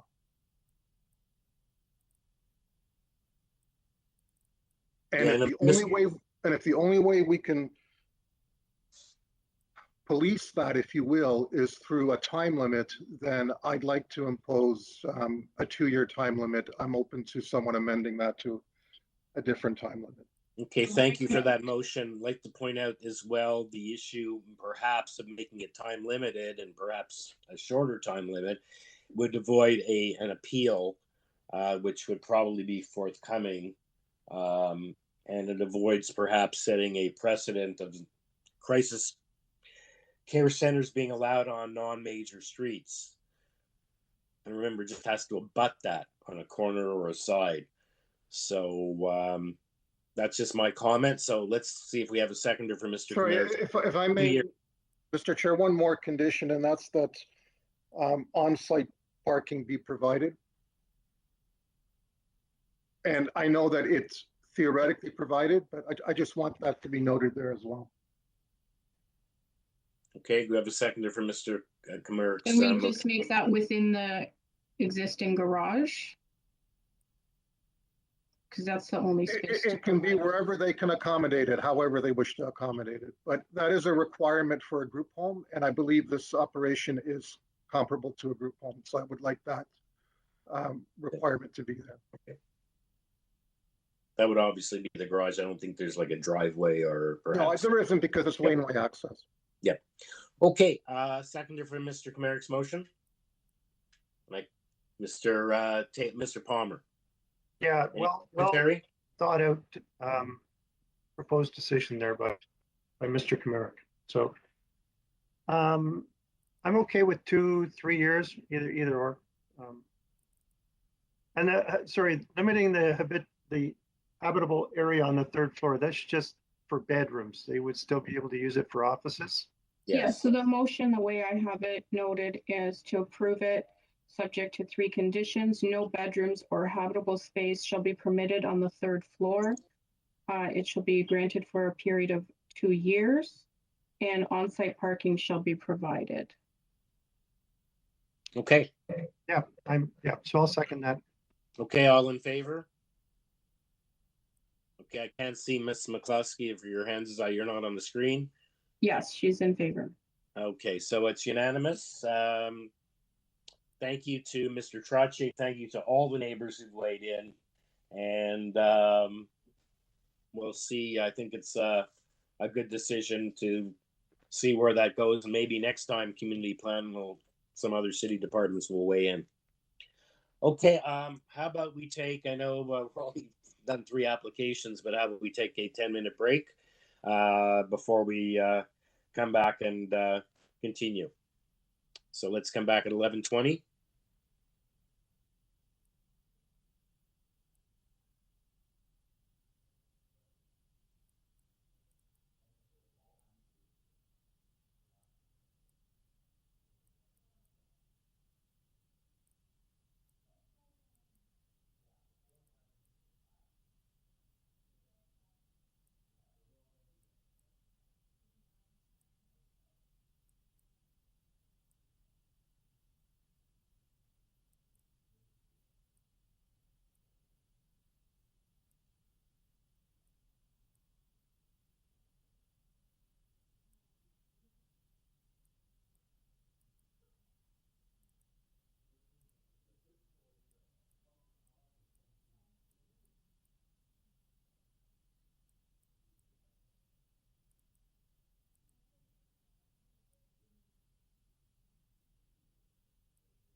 Okay, we back.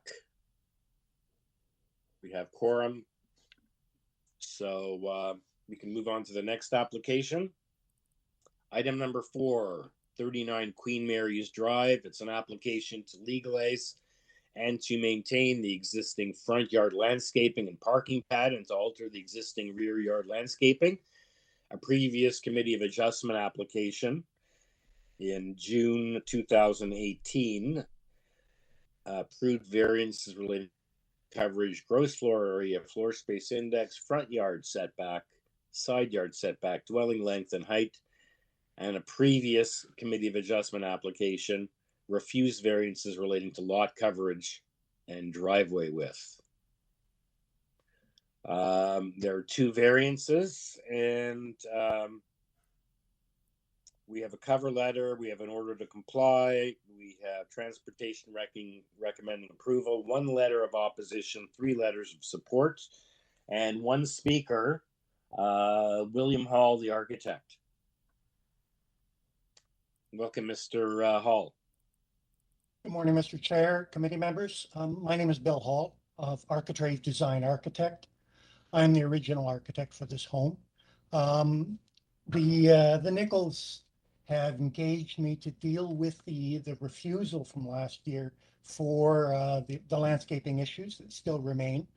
So I've recommended a few things for them to pursue, and we're now in front of you again with a revised proposal, particularly in terms of the rear yard green space. The variances that was refused was for 11%. We have come back with 42.8% green space in the rear yard. I'm aware of some of the objections from a year ago. The original objector is a neighbor along to the east. She was concerned on a number of levels, primarily, obviously, the green space allotment in the rear yard, but she was also raised issues about the actual use. She was primarily focused on the fact that there was a play court in the backyard. And they were worried about a number of issues, including lighting, noise from kids playing, those kind of things. Now, the landscaping issue we addressed immediately. We engaged a local landscape architect to come up with a backyard design that was more in keeping. We did keep the play court. That's an important consideration, but in terms of the landscaping, the number, as I say, goes from 11 to 42.8, far closer to the 50% required by the bylaw. The other issues that were raised as concerns by the neighbors, I think if you've read through some of the support letters, I think the supporters have answered some of those concerns far better than I could. But to summarize, this play space has been in existence now for 2 years, and the purpose was very simple. In my day, kids played out in the street. You played road hockey. You did all those kind of things. This is a busy street in a busy city. A very, very different situation, and I'm seeing far more and more homeowners in the neighborhood who do have play spaces at the back for their kids to play safely on. And as a number of the letter writers point out, it's a major concern, safety for kids. And needless to say, COVID accelerated that whole providing private space, where kids can amuse themselves.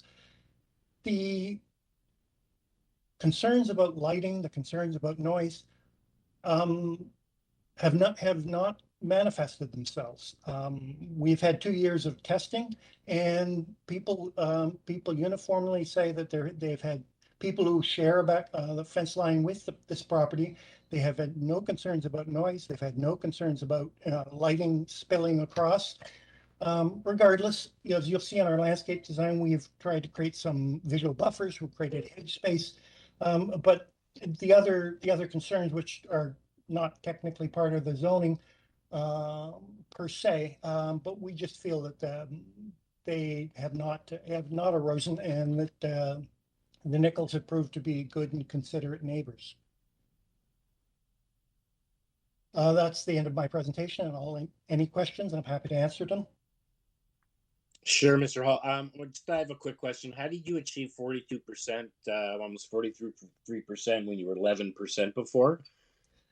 The Nichols, when they finished their house, they basically opted for a fairly simplistic solution. The play court was installed, and then around that, there was a lot of pavers, hard surface.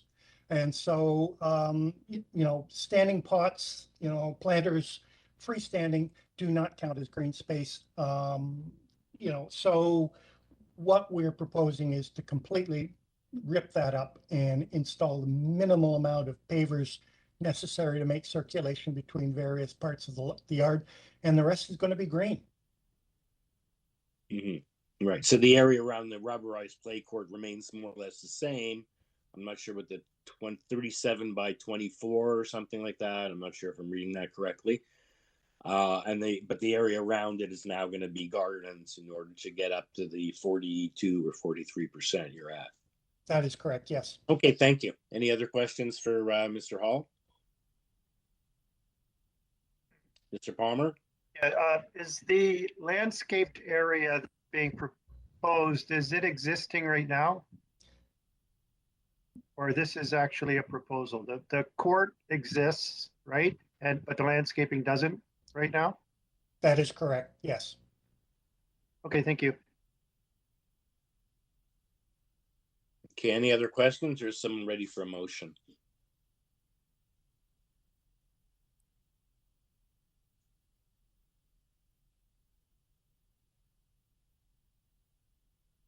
Mr. Taylor. Taylor, okay. Yes, thanks, Mr. Chair. Yeah, I think it's pretty straightforward application. I'm content that the two variances meet the 4 tests under the Planning Act. And I move approval without conditions. Thank you, sir.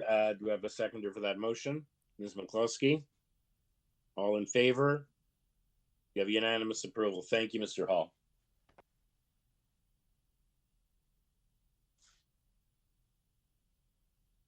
Okay, our next application is item number 5. The address is 245 Sheldon Avenue. We have a revised agenda page highlighted to show changes, proceeding by a waiver.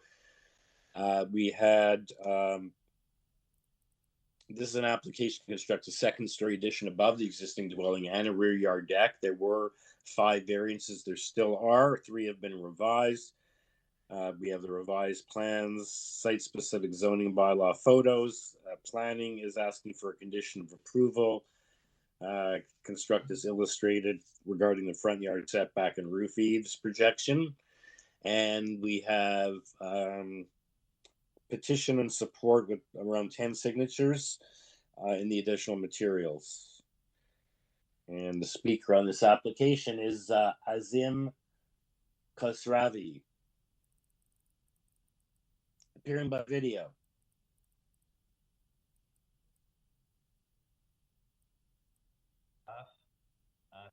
In attendance, my name is Azim Khosravi from Care Engineering. Having difficulty hearing. Having trouble hearing you, sir, and we don't see you. Okay, I can see myself actually in the corner. Oh, there you are, but I got to speak a little louder. Thank you. Absolutely. Can you hear me now? Mr. Chair and the members, I'd just like to let the applicant know that maybe he's too far away from his microphone. Maybe he goes a little bit closer. We might be able to hear him better. Can everyone hear me now? Still not good. Yeah. Okay. Let me try maybe getting the headphone off. Maybe. Okay, can everyone hear me now? Much better, sir. Okay, perfect. Welcome. That was the headphone. All right. Okay, welcome. Thank you. Good morning, members of the committee, staff, and public in attendance. My name is Azim Khosravi from Care Engineering at 603 August Road, suite number 207 in Oakville. I'm the agent representing my clients, Mike Wade and Naira Hodwick at 245 Sheldon at Sheldon Ave. The intent of our minor. We're losing you again. Azmin. Yes, Osman. Yeah. Can you hear me? Very low. Yeah, I'm not doing anything. I'm not on speak. I'm on regular speaker, so I'm You're not getting sure. a little louder. It's getting better. Okay. As soon as you turn your head or lean back a little bit, that's when it gets faint. So if you can Got just stay forward, thanks. Absolutely. Okay. The intent of the minor variance application is seek reliefs on 5 items identified by the staff report. We are proposing to convert an existing bungalow to a 2-story building by keeping the main floor walls and increasing the ceiling height from 8 feet to 9 and adding a second story atop. We are building up on the same footprint, so there is no excavation, there is no expansion in the front or back on the main floor. We're projecting on the second floor about 3 feet into the front yard setback. And as a result, there are a number of variances that is being triggered. Most of the variances that we are dealing with is due to the old bylaw from 1967. So the new citywide bylaw, we're pretty much in conformance with every item. However, as we have to deal with this, just wanted to say the projection of the proposed second floor addition over the front entrance of the house will trigger 2 of the variances, item number 2 and 5, the front setback and the roof projection requirements. The projection of the second floor into front yards also serves as a roof over the main entrance to the house. So if you stand in front of the door, you're trying to get into the house, you will be sheltered against the rain.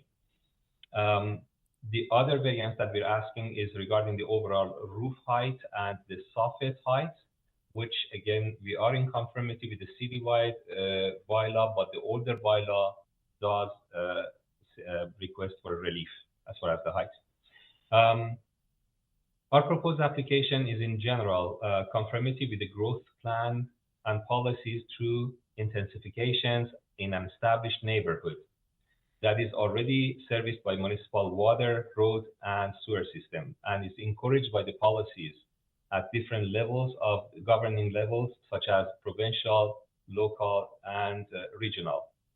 The requested variances are generally very minor in nature, conform to the general intent of the official plan and the zoning bylaw, and are desirable for the development and use of this subject property. There are no trees that will be cut, no damage as a result of that, and landscaping both in front and back of the house will remain intact. As there is an existing long driveway on the side of the house with a double garage detached further back in the lot, there is no adverse impact on the traffic or on the spaces available for parking on the street. So therefore, the current traffic in the area will not be impacted at all. We have been, Mr. Kazari, I think we've heard all we need to hear. Are you okay with the planning condition they're requesting? Yes, of course. Okay, we're losing you again. Okay, let's just see if anyone has any questions. I couldn't see the clock to, I think you were more than 1:44, but anyway. Does anyone have any questions for the agent, or is someone ready for a motion?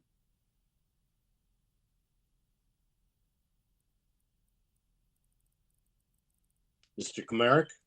Yeah, I find the application to be minor and meeting the 4 tests and would like to move approval, subject to the planning condition that it be tied to the plans of July 13th with regards to front setback and roof eaves projections.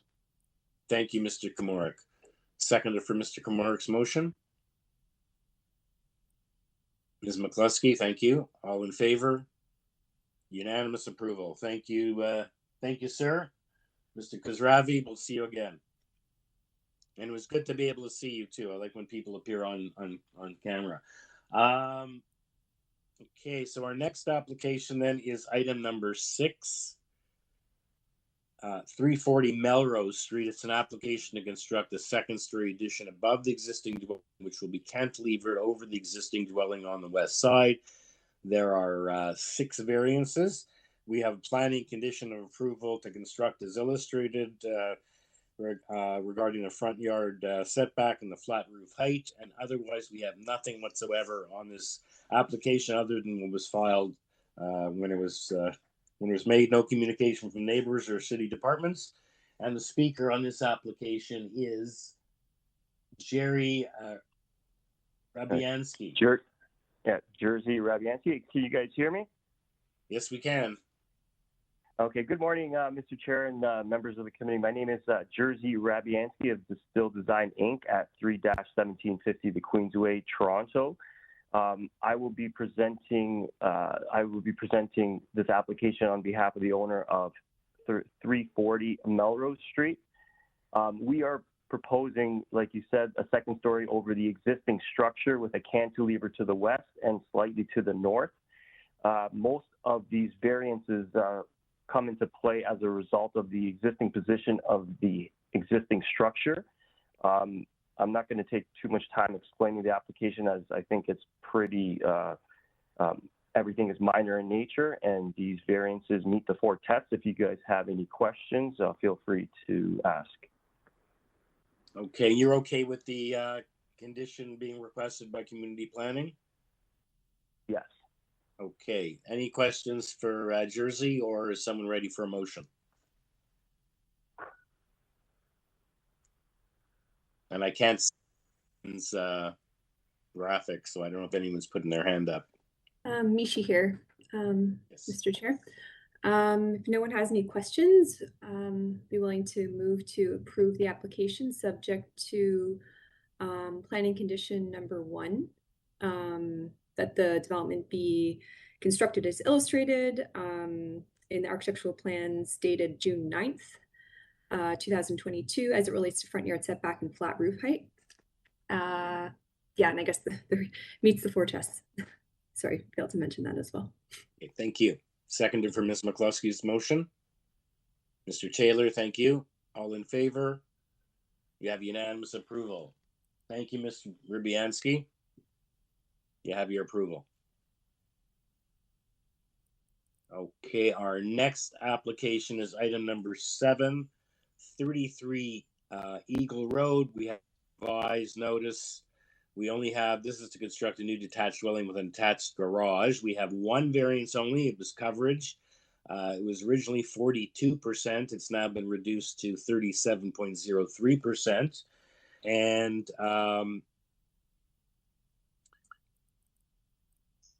this is, we have obviously the revised plans. We have a previous decision on this application from March 24, 2022, whereas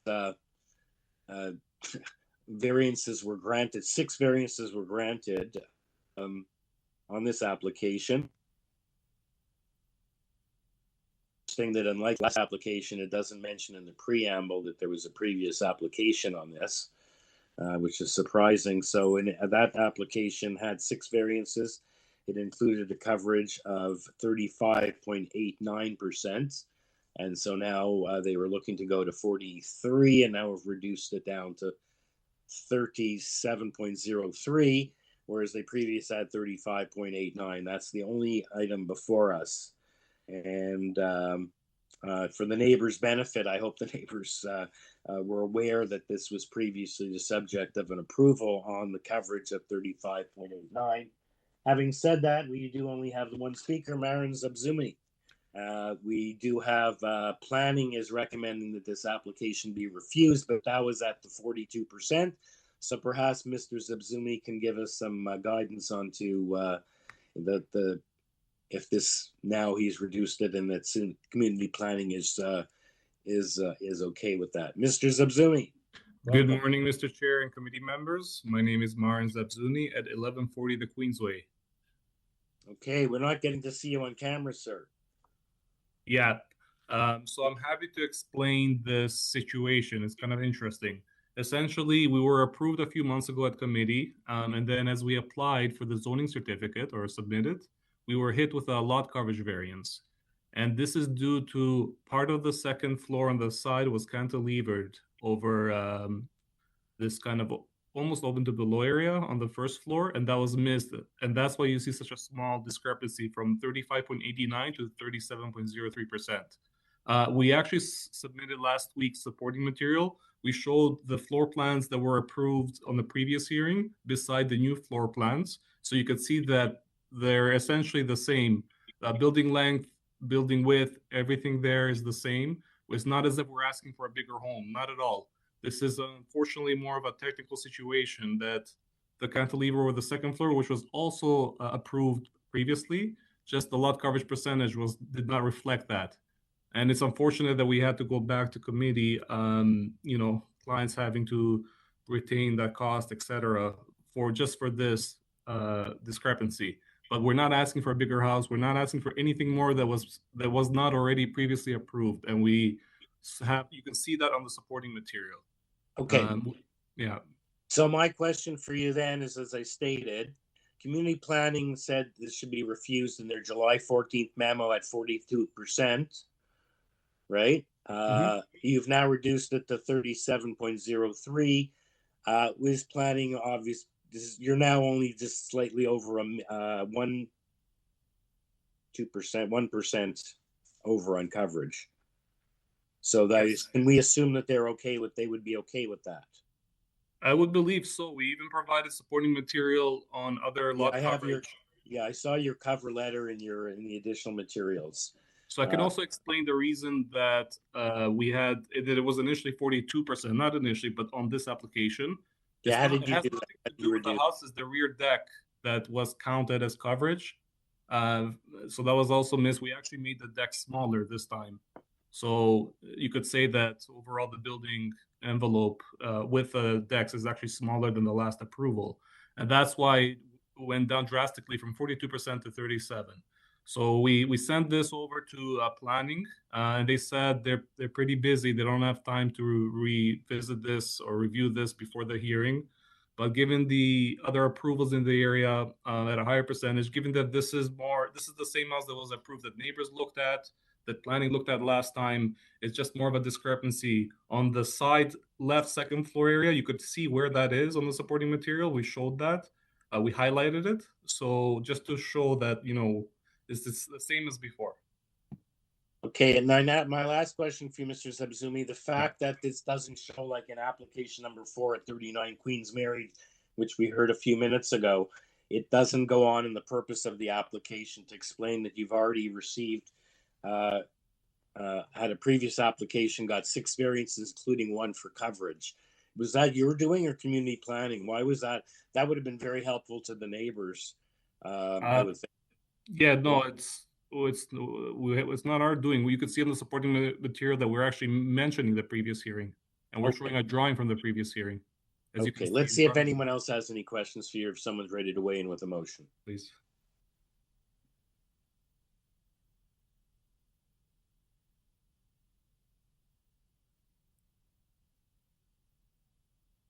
No questions? Anyone ready to weigh in? Mr. There's no Kimura? questions, Mr. Chair. I'm willing to propose a motion for approval.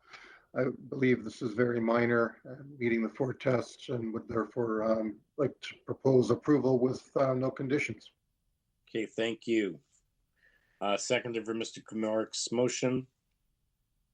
Ms. McCluskey, thank you. All in favor? You have unanimous approval. Thank you, Mr. Zuzuki. Thank you. Thank you. And we'll see you again. Okay. Next application is item number 8, 11 SUNVALE Drive. It's to construct a new detached dwelling with an attached garage. There were 5 variances. We have a revised yellow highlighted sheet agenda showing there are now 4 variances, and 1 other one has been reduced slightly. The building length, we have the revised plans and zoning noted. Applicant's presentation with photos and rendering on the board. Transportation has conditions of approval, as does community planning. They want it constructed as illustrated as on the plans as it relates to the building length and depth. And the speaker on this application is Peter Giordano of David Small Design. Welcome, Mr. Giordano. Thank you, Mr. Chair, members of the committee. Peter Giordano, David Small Designs, the authorized agent. Okay, perhaps we can get your presentation up on the board. Please. And please indicate if you're okay with the planning condition. We're okay with and transportation, for that matter. We acknowledge and accept all of those conditions, correct? Okay. So if I can just do a brief overview of my presentation. Let's start on page 2, please, slide number 2. So subject property, this indicates the subject property in relation to the neighborhood. The blue stars on the site plan indicate the immediate neighbors or support from the immediate neighbors directly either side, directly to the front and directly behind. These are all neighbors that are most impacted by this application, and they've provided written support. Slide number 3 is an aerial view, just provides a little additional information. And then if you could advance to slide number 4, please. So slide number 4 is just a 3D image of the front of the house. Slide number 5. Right side of the house, slide number 6. Rear of the house, grade drops from the front to the rear. So it's the lower level walking out to the rear. Next slide, please. And again, the last elevation, that's the left side elevation. So next slide is slide number 8. We've provided a graphic representation of the 4 variance items. I'll go through them really quickly. Variance item number 1 requests an increase in the floor space index from 0.45 to 0.47. It's directly related to the space program required by this growing young family. You'll notice the footprint, setbacks, and building length are all very appropriate and similar to the adjacent properties. Coverage, sorry? Go ahead. Okay, sorry. Coverage, setbacks, building heights are all as of right. Variance number 2 proposes an increase in the building length to 20.29, where 17 meters is permitted. The red arrows I've got shown on the graphics will show you that the building length is measured from the front architectural entry feature. So it's those projected elements at the front. And then that's measured to the rear wall of the rear projection of the covered porch. And that's where the 20.29 building length is measured to. Measurements taken from the front wall of the house, the main front wall of the house, to the main rear wall of the house measure only 16.33 meters, well below the 17 meters required. Planning comments make reference to this relationship and support that. Related to item number 3 is proposed variance item for building depth, 19.38, where 19 is permitted. Again, measurements are taken from the front yard, minimum front yard setback to the rear wall of the house, and it's just slightly, it's just over a foot longer than what's allowed. The last item, because we no longer have the 5th item, so the last item, number 4, requests an increase in the driveway width from 5.8 meters to 5.8 meters permitted to 6.76 meters. Now, the slide on the screen will show you that 2/3 of the driveway is only 5 meters wide and widens to allow access and match the front wall of the garage. I'll note that transportation staff in their comments suggest they have no concerns with this increase in the private side of the property.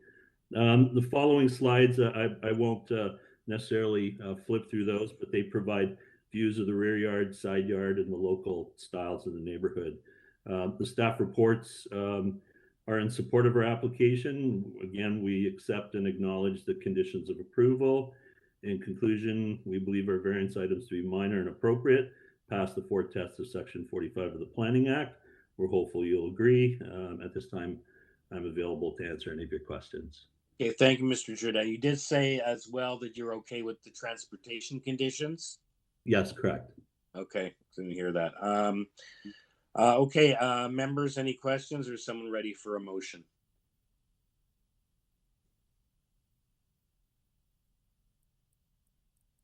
Mr. Taylor. Yes, Mr. Chair, a pretty straightforward application. I'm satisfied that the variances requested are minor. So I would move with respect to the revised application that it be approved subject to conditions requested by Transportation Services and Community Planning. Thank you. Seconder for Mr. Taylor's motion. Mr. Komorik. Thank you. You have unanimous approval. Thank you, Mr. Giordano. We'll see or hear you again. Okay, item number 9 is 3 YPRES Road. I don't know if I'm pronouncing that properly. It's to alter the existing front yard landscape. The front yard landing and steps along with additional landscaping. In the front yard, the proposed soft landscape is 58%, whereas 75% is permitted. That is the only variance.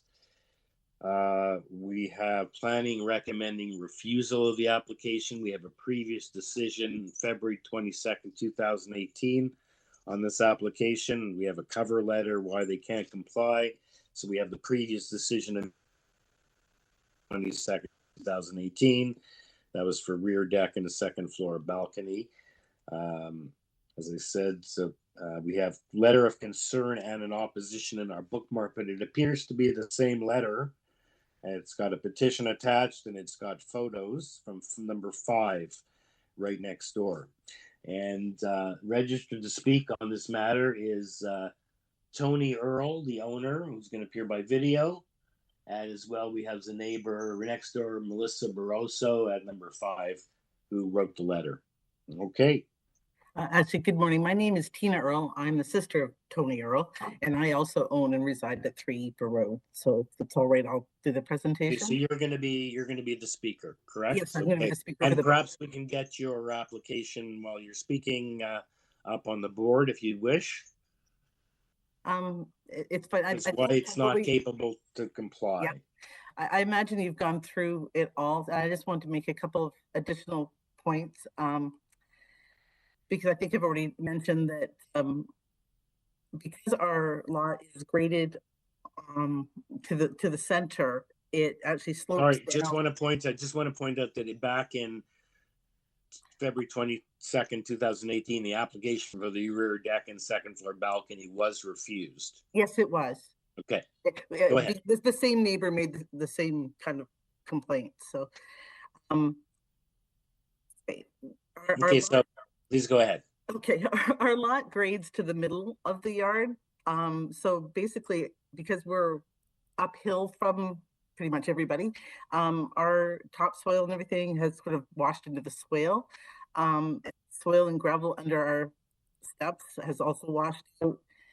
And actually the northwest corner of our steps is now cantilevered. It's not resting on anything. So we really need new steps. They're becoming. Can you speak? We're having trouble following you. Like, if you can maybe slow down. I don't know if your feed. Sure, no problem. I'm just saying that we really need new steps, and that's what sort of started all of this. We also wanted to get a small wall. We'll hold moisture in to our yard so that we can have a garden instead of dead grass. And we'd really like a new walkway to the side of the house. We considered a lot of different designs and we received a lot of assistance from the city zoning examiner. He became almost as frustrated as we were. He pointed out that the lot is so tight, even the builder had not been able to meet the landscaping requirements. Even replacing the existing steps and driveway would require a minor variance. We didn't want to believe that. We kept trying. Our initial submitted design had only 38% landscaping, which is the existing, and 37% soft landscaping. So we reduced the width of the driveway. That increased the landscaping, and we reduced the size of the proposed walkway, actually by about 50%. It was a third larger, like it was 50% larger. It was 76 centimeters, and we made it 55. And we also added a planting area where it's currently pavers on the east side of the steps. We went through that preliminary zoning application process twice. And finally, we agreed with the city zoning examiner that we couldn't meet both the 40% landscaping and the 75% softscaping requirement, because the existing landscaping is 38% with 73.5% soft landscaping. Because the driveway, steps, and landing cover 62% of the area from the house to the property line. Under our proposal, we'd meet the 40% landscaping requirement, but there would be it would be 42% landscaping, but we'd still only have 58% soft landscaping.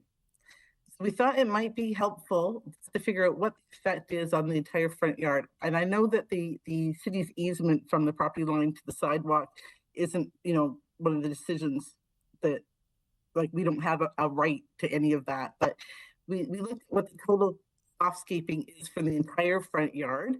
It's 24.1 meters or square meters, or 38% of the entire front yard. The proposal would make it 23.1 meters, or 37% of the whole front yard. So the total reduction in landscaping is 1 meter, or about 1%. And we really don't think that that's going to make a negative effect on the drainage or appearance of the front yard. I know that planning has said that they recommend refusal. I believe that may be because they feel that other homeowners in the subdivision will also want to do these changes, but the ship has sort of sailed on that.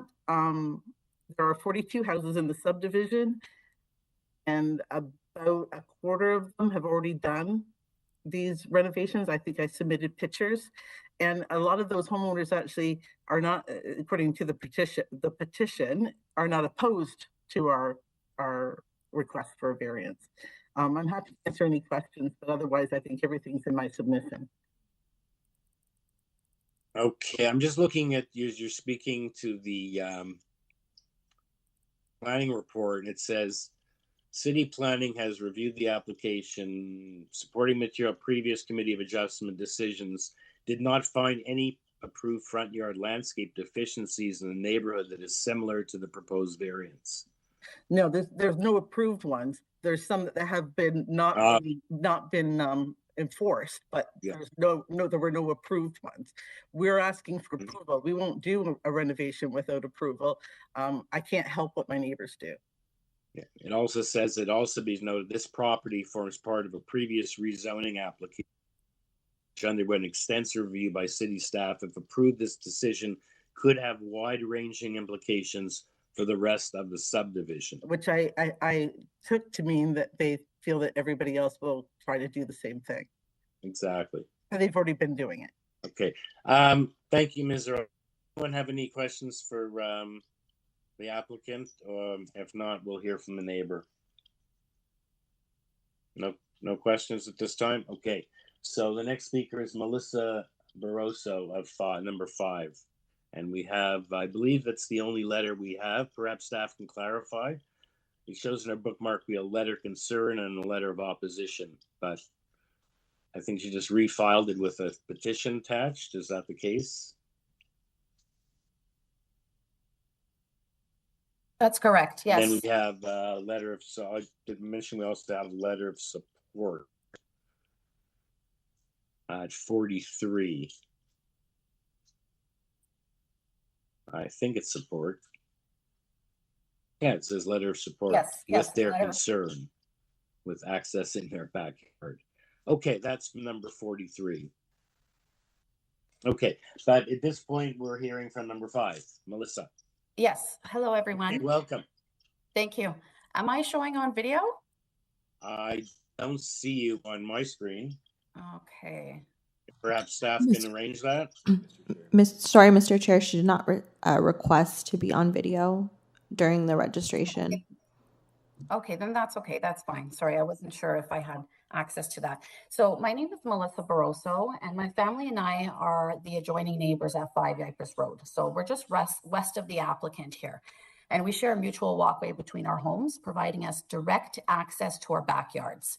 So I just want to say we're not opposed to the project, but are very concerned with part of the applicant's proposal of building the retaining wall and further narrowing a walkway that we use that's mutual to get to our backyards. We have direct access to our backyards this way. So all I'm asking is that the applicant can please consider how this would be obstructing our full and direct access to our backyard and make a revision to their proposal in order to help ensure that us as the abutting neighbors, that we wouldn't be adversely affected. So when we're looking at our subdivision, we're about 40 plus homes. Majority of these homes are semi-detached homes. And the prevailing patterns of unobstructed landscape to open space between both homes are evident, right? Because this is the access point we need to walk through around our stairs and into our backyards. There's no one who built anything obstructing midpoint or midway there that would obstruct either neighbor. So if you're looking at, you know, physical changes to our established neighborhood, it must be sensitive, it must fit to the existing physical character. And that's what I'm asking, that we just keep this open and come and compromise and come up with a solution that will work for the both of us, that we can have accessible barrier-free access point to our backyards. So, and I'm also concerned about the way they're building. It would leave us about 35 inches of width, and almost picturing a corral, you know, of 6 feet, trying to get through and access to our backyard. So in my submission, I took some pictures and tried to kind of show a side-by-side view based on their design and based on actuality, practicality of where our homes are so closely together. So when we actually see all our homes, our subdivision, our community, no one has built that way, even the builder. So some homes that have retaining walls, the builder has installed those retaining walls in line with either the exterior wall or the stairs, the front stairs or the porch. Nothing was installed mid-line between our landing and our staircases. And there's a reason for that, because common sense, we need that space open and unobstructed to get through to our mutual walkway and into our backyards. That's our direct access. So I'm just asking, I want the same. I don't want to be disadvantaged compared to, you know, all my other neighbors who, you know, are coexisting in these tight spaces together. And so that's why, and I think this part of the proposal that I'm concerned with which is the southwestern part, I am asking that they can push it up just to give me space to turn that corner from my landing and get in unobstructedly. We use the lawnmower, so we have to mow our lawn in the backyard.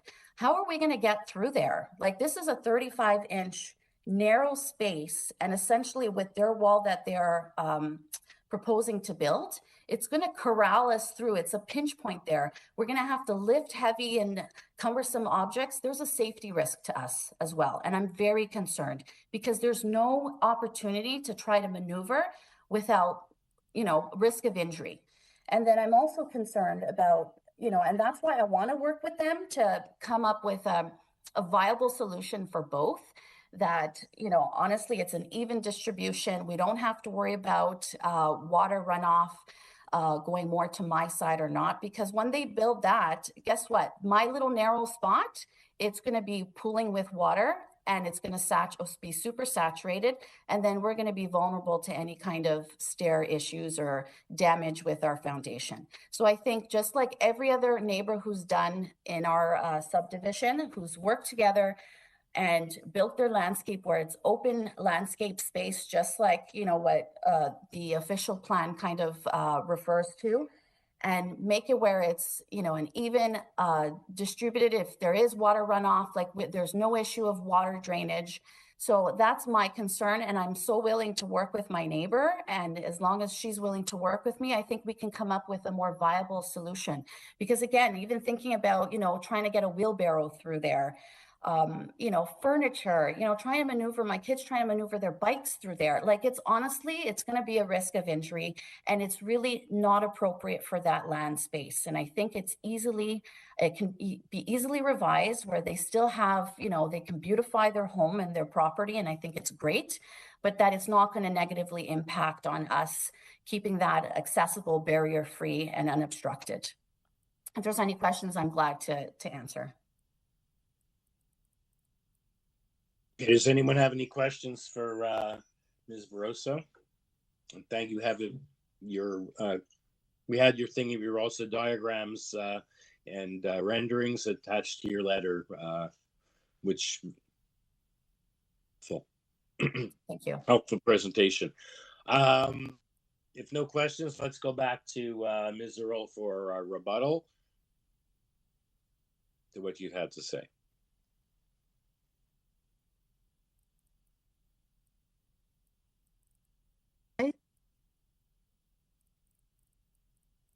Survey be put up? Hello, can you hear me? Yeah, we can now see you and hear you. If the survey could be put up? The survey? Okay, staff. The survey is on the way. Please continue. Okay, thank you. Basically, what our neighbors are asking for is an enlarged easement over our land. Currently, there is a registered easement on the properties that allows for access between the two houses. It runs on the spatial distance between the two houses, and it's 1.28 meters wide. It narrows to 60 centimeters, where the like the pathway would narrow to 60 centimeters, where the gas meters are. Like, so most of it is the full width except for the pipes and that kind of thing on the outside. And it narrows to 60 centimeters where the utility meters are installed. It runs the whole length of the space between the two houses, and then it runs 1 meter to the south. You can see where our neighbors have actually built a little tiny bit in the easement there at the back, but not much.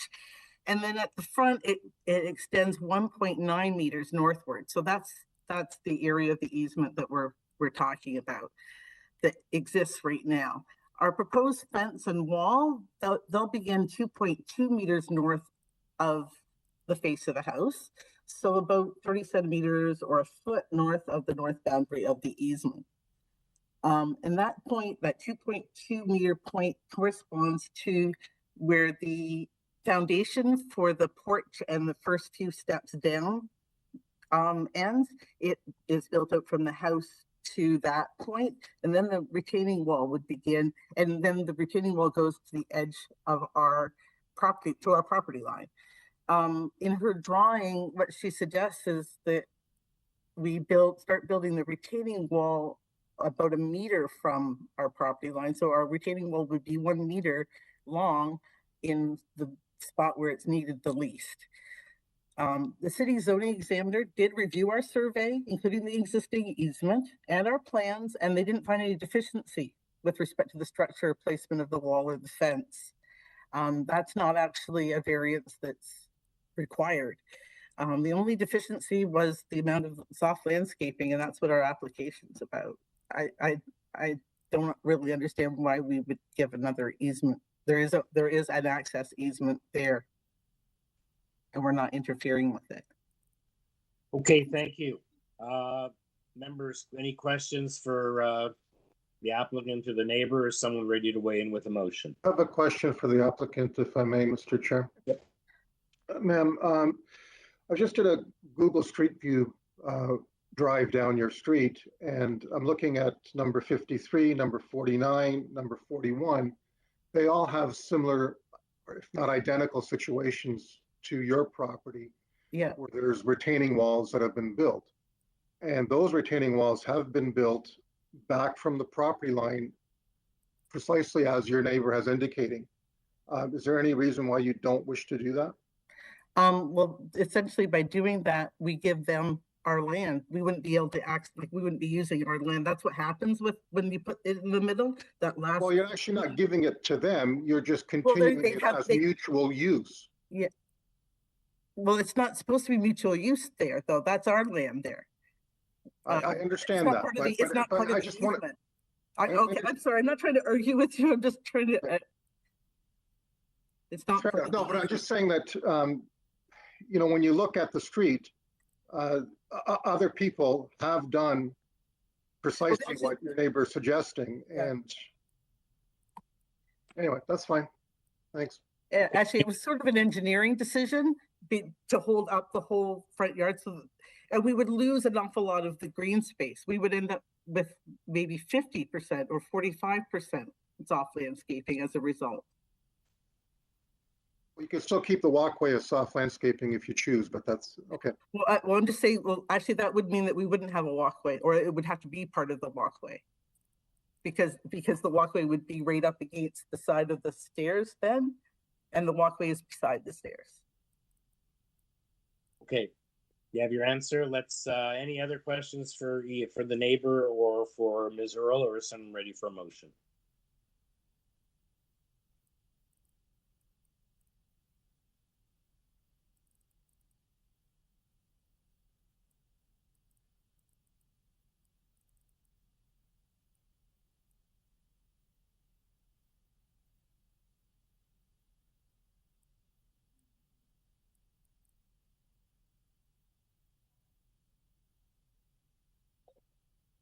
Mr. Taylor. Thanks, Mr. Chair. I would I was quite impressed with Ms. Barrasso's presentation and all the work she did to put her presentation together on paper and orally this morning, or afternoon, I guess now. I would very much encourage the applicant and Ms. Barrasso to collaborate on some kind of a compromise, and I don't know what the details are. But I think this is it's warranted that they get together and do something that they can both live with. And to achieve that, I think the only recourse that we have available to us on this specific application is to refuse it. So that would be my motion, to refuse the application and to encourage a collaborative solution of some description. Okay, thank you, Mr. Taylor. Would have a second for Mr. Taylor's motion? Ms. McCluskey, thank you. All in favor? Unanimous. The application is refused. Thank you to both parties, and we'll move on to the next application, which is item number 10, 81 Edenbridge Drive. It's an application to construct a new swimming pool in the rear yard and a new rear yard patio. There are 4 variances. We have opposition from the neighbor at 79, having privacy concerns, and with 2 mature trees on the near the property line with 81. We have urban forest requesting conditions 1 and 2. And we have emails regarding the trees and the additional materials. The speaker is Alan Fernandez, agent for the applicant. Hi guys, yeah, my name's Alan. I'm from Solda Pools. We're the pool contractor for this project. Yep. So yeah, obviously the 2 sort of, I'm not going to go too heavily into detail in regards to these setbacks ones, but for the variance 1 and 2, obviously the first one is a site-specific provision, which is stating that from the street that it abuts Edenbridge Avenue, we have to maintain a 7.5 meter setback, and we're proposing, I believe, a 7.2 meter setback to the pool edge. Then from the rear setback, we're expected to maintain a 3 meter setback, given that we back onto a key lot, and we're reflecting a 1.58 meter setback rather than the 3. In regards to the platform, the discussion point is on the right side there. There's an existing landing and garden bed area that it's a raised area.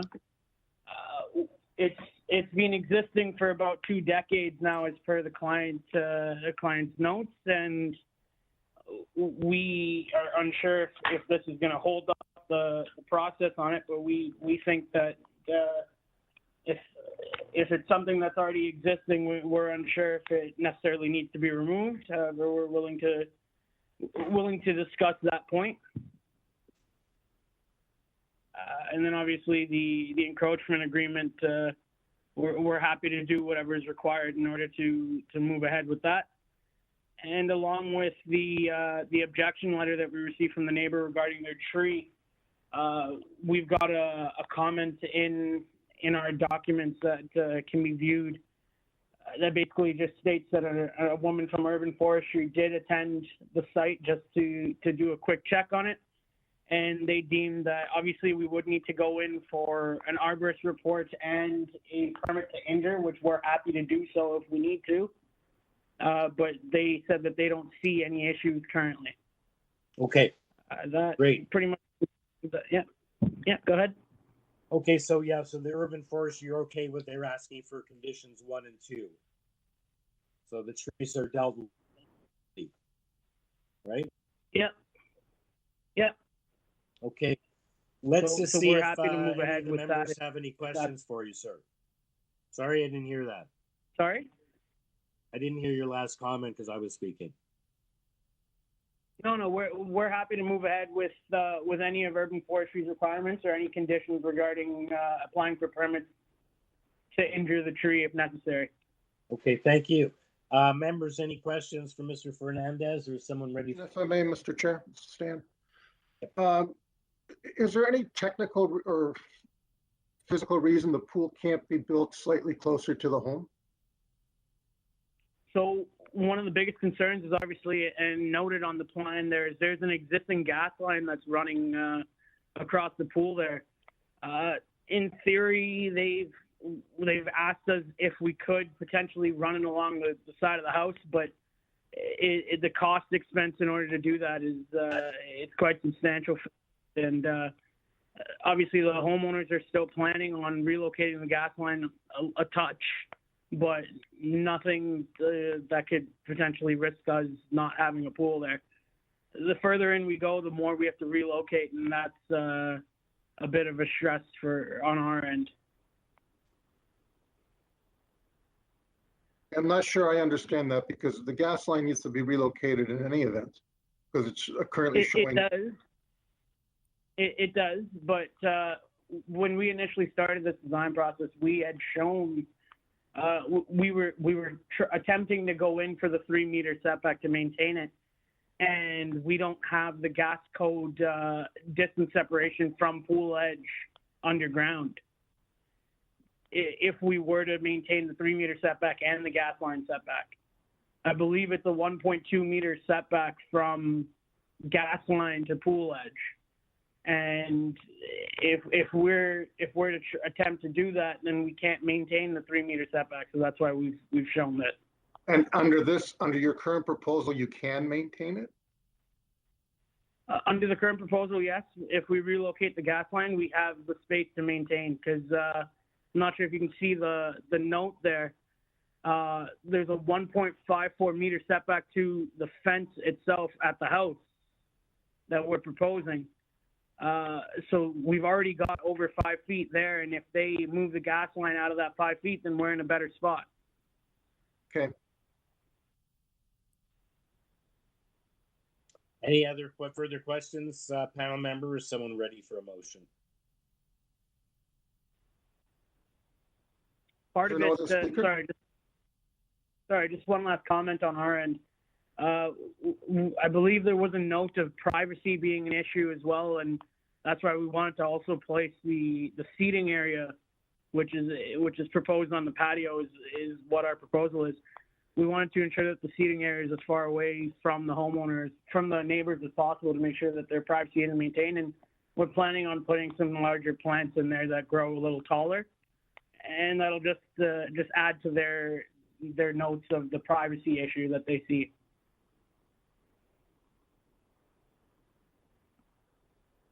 Hey, any further questions, or is someone ready for a motion?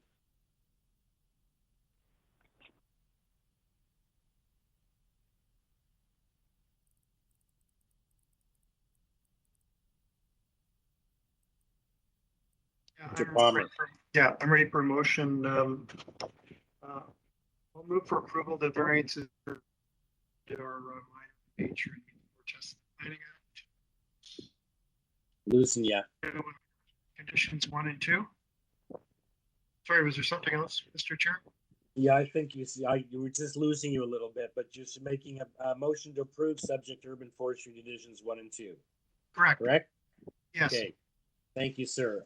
Second for Mr. Palmer's motion. Mr. Taylor? Thank you. All in favor?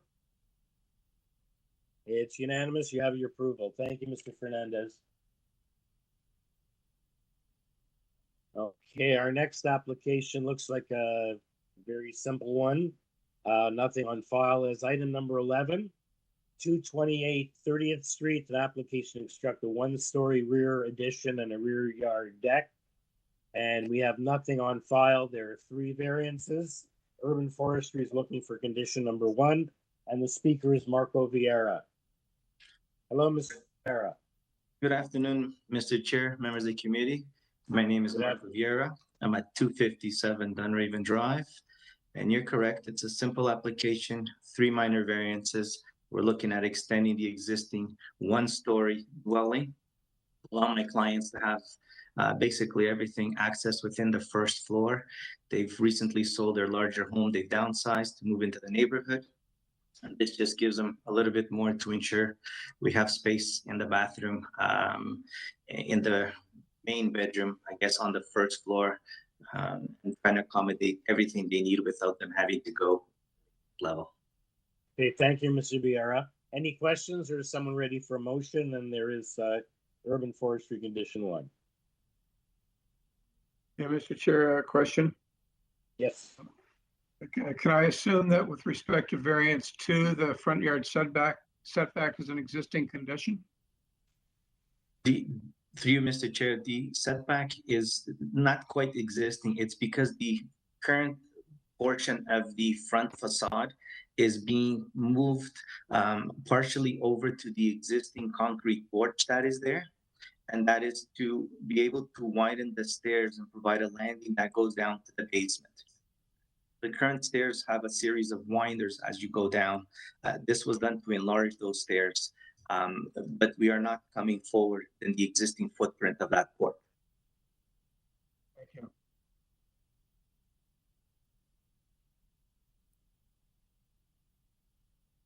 Mr. Taylor? Yeah, Mr. Chair, I'm satisfied the 3 requested variances meet the 4 tests under the Planning Act, and I move approval subject to Urban Forestry Condition number 1. Thank you. Seconder for that? Ms. McCloskey, thank you. All in favor? Unanimous approval. Thank you, Mr. Vieira. Next application is item number 12, 26 Vimy Avenue. We have a revised highlighted yellow revised application and notice page for the agenda. This is the attached dwelling with an attached garage. There were 4 variances. There are now 3. And we have the revised plans, revised zoning waiver. Transportation has no objection.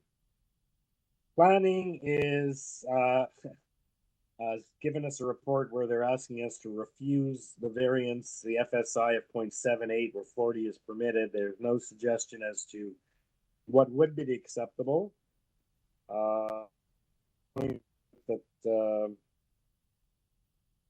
Something about it effectively that this is effectively a point, not a 0.78, but they don't give an alternative. Perhaps we'll hear from the agent, and they're recommending refusal. Soon that means a refusal of the whole application, given that that is the major variance. The 2 others. So the speaker on this application is Erosian Civicamaran, Yep. And who looks like it's the owner of the property. So welcome, sir. Good afternoon, Mr. Chair and panel members. My name is Naroshan, and I am the owner of 26 Vimy Avenue. Right, so community planning, can you just let us know what's going on with proposed or variance? What did they suggest would be acceptable? Did they accept? They said that they would accept something closer to a floor space index of 0.6. We actually submitted a set of drawings showing clarification for the calculation of the FSI, which is actually 0.613. We noted, we tried to get back to the zoning reviewer to clarify this, that in the drawings they were including the second floor, which is actually partial.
of variance 1. Well, variance 1 is your main variance. I'm saying not only is community planning opposed, but so is urban forestry. Oh, okay. Okay, so please tell the committee why they should grant this application. Mr. Chair, before we get into all of that, would it be appropriate for the applicant, or would the applicant want to consider asking for a deferral so we can process this with planning to come up with a reasonable number? That would be a good suggestion. Sir, is that a good, do you think you should be getting a deferral to get this clear? Because right now what you have before you is a committee is faced with a very high FSI and a recommendation of community planning to deny the application. So do you want to take maybe a deferral is a good thing to consider? Definitely, yeah, we're willing to consider a deferral and discuss this with planning to make okay. Good suggestion, Mr. Kamarick. So perhaps we'll have a motion for Mr. Kamarick to defer. I'd be happy to move a motion to defer so that the client can consult with community planning to clarify what in fact is the real GFI number. Yep. Thank you. Seconder for that motion? Mr. Taylor? I would be happy to second that motion. Okay, all in favor? Okay, the matter is deferred. So, sir, get in touch with community planning and the committee and see, you'll come back to us once you've clarified what it is exactly and perhaps get a different opinion from community planning. Okay. So the next application, and we just have 1, 2, 3, 4, 5 more to go before the break, is item number 13, 360 Evans Avenue. Mr. Chair, this item, we've recommended to the applicant that this application be deferred due to improper notice. So if you look at the notice on your screen, it's listed as 60 Evans Avenue. The correct address is 360 Evans Avenue.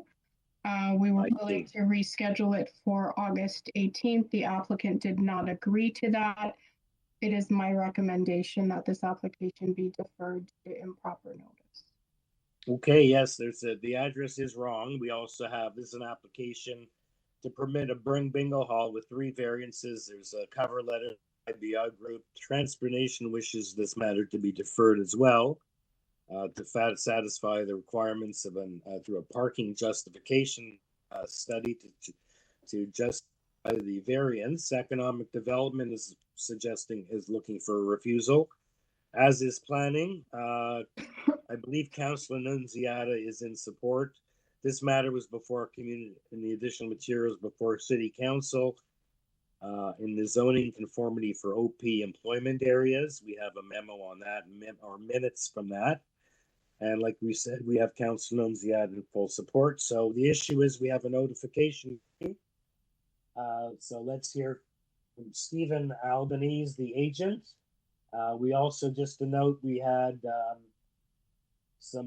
someone from the Reno Mato group observing, as well as we have Nunziata prepared to make a deputation. So the issue first we're going to have to deal with, Mr. Albanese, is the notice issue. Good afternoon. Good afternoon. Members of committee. Through the chair, the notice issue I understand was a main issue on cities. All the notices that we received correctly identified the site as 360 Evans Avenue. So this was an item or an issue that was brought up to us earlier this week, and we were of the opinion that obviously Planning Act requirements and notice needs to be appropriately provided to members of the public. So ultimately, it's a committee decision whether or not the item is deferred based on the notification matter. I'm happy to present today, or if the item is deferred to August 18th. I think probably August 18th is a good choice. Sorry, if it's deferred today, it's not being rescheduled for August 18th. That was available last week, and we were very clear on that. And that's why we wanted the applicant to agree to the deferral. If it is deferred today, it's not being rescheduled until September.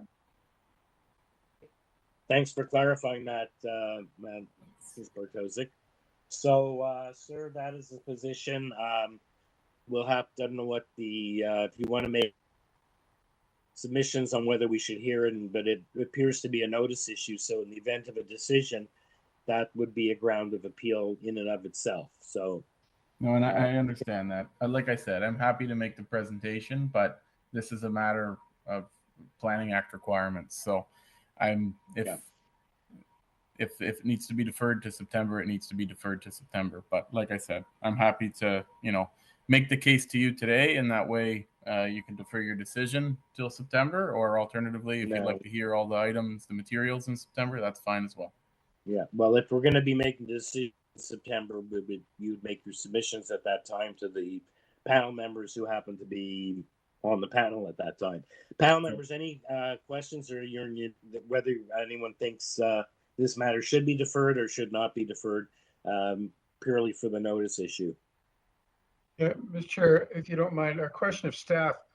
Would the circulation of this application have been based on proximity to 60 Evans Avenue? No, it was sent to the correct people. Just the address on the notice is incorrect for the circulation. Okay, that makes sense, because I noticed on Google Street View that 60 Evans Avenue is a single family dwelling, and I think it would have elicited a lot more comments than we got for a bingo hall to be proposed in a house. Anyway, I'm prepared to move deferral to enable correction of the notice. Okay, I see the other members nodding, so take that as a motion to defer. Seconder for that motion. Okay, Ms. McCluskey, everyone's hand went up. So all in favor. The matter is unanimously deferred. Mr. Albanese, I guess we'll see. And wish the same to Councilman Ziad if she's on the line. Okay.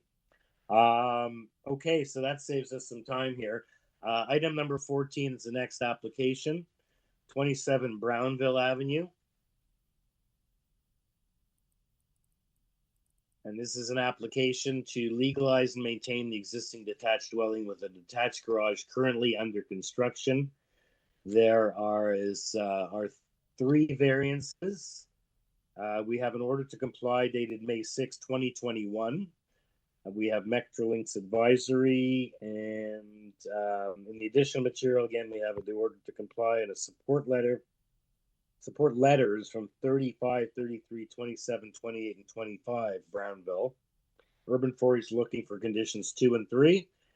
So my question, and the speaker, is there's no previous decision, so I assume this is otherwise being built as of right.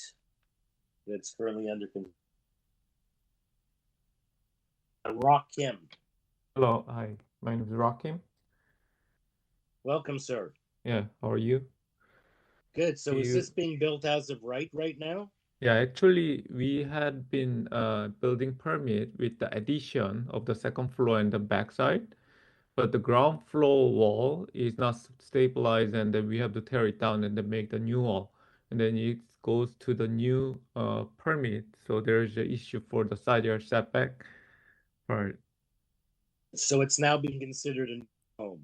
Yes, but it was but originally supposed to be an addition. that's right. But we're still using the existing foundation. Okay. That was my question. Okay, let's see if members have any questions. We have Urban Forestry is looking for a condition of approval, or sorry, for their conditions 2 and 3, and it looks like you have support from a lot of your neighbors in the additional materials. So, members, any questions, Mr. Komaric? Yeah, I think it's been answered, but I just want to confirm. I just had a question around variance 1 in the setback. So the existing wall that came down, is the new wall is going up in the same place. Is that correct? Yes, that's right. Okay, thank you. Okay. Mr. Fowler? Similar question. On the survey plan that I'm looking at, corner there at 0.43. So is 0.48 the correct measurement, or is 0.43 for the survey plan? Maybe that's what they should be looking for. Can I get clarification on that?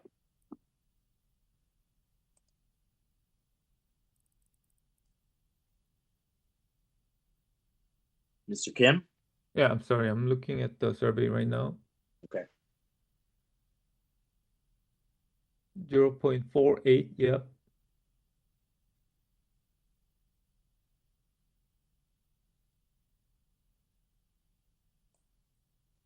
Sorry, I'm looking at the survey plan from Mandarin Surveyors dated March 4th, 2022. Yeah. It appears to me that it shows 0.43 in that corner.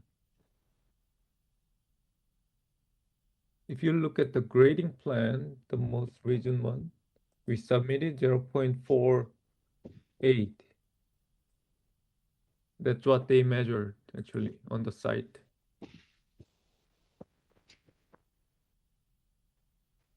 The surveyor information is usually more accurate.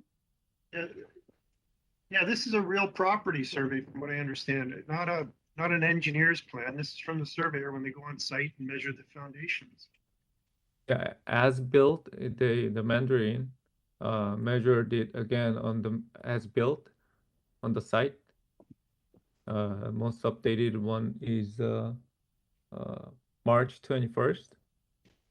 That's a 0.48. Okay, if you're comfortable with that, you know, I don't want you coming back here in 6 months saying you need another 0.5 or 0.05. If you're comfortable with that, that's fine. Yes. Okay, any other questions?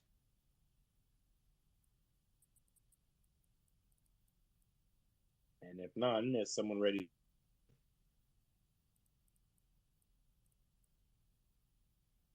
Mr.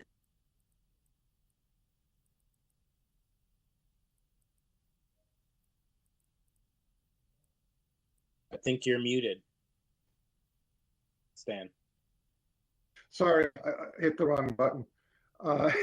Yeah, I find the application to be satisfactorily meeting the 4 tests and would therefore like to move approval, subject to forestry conditions 2 and 3. Okay, thank you, sir. Seconder for that motion.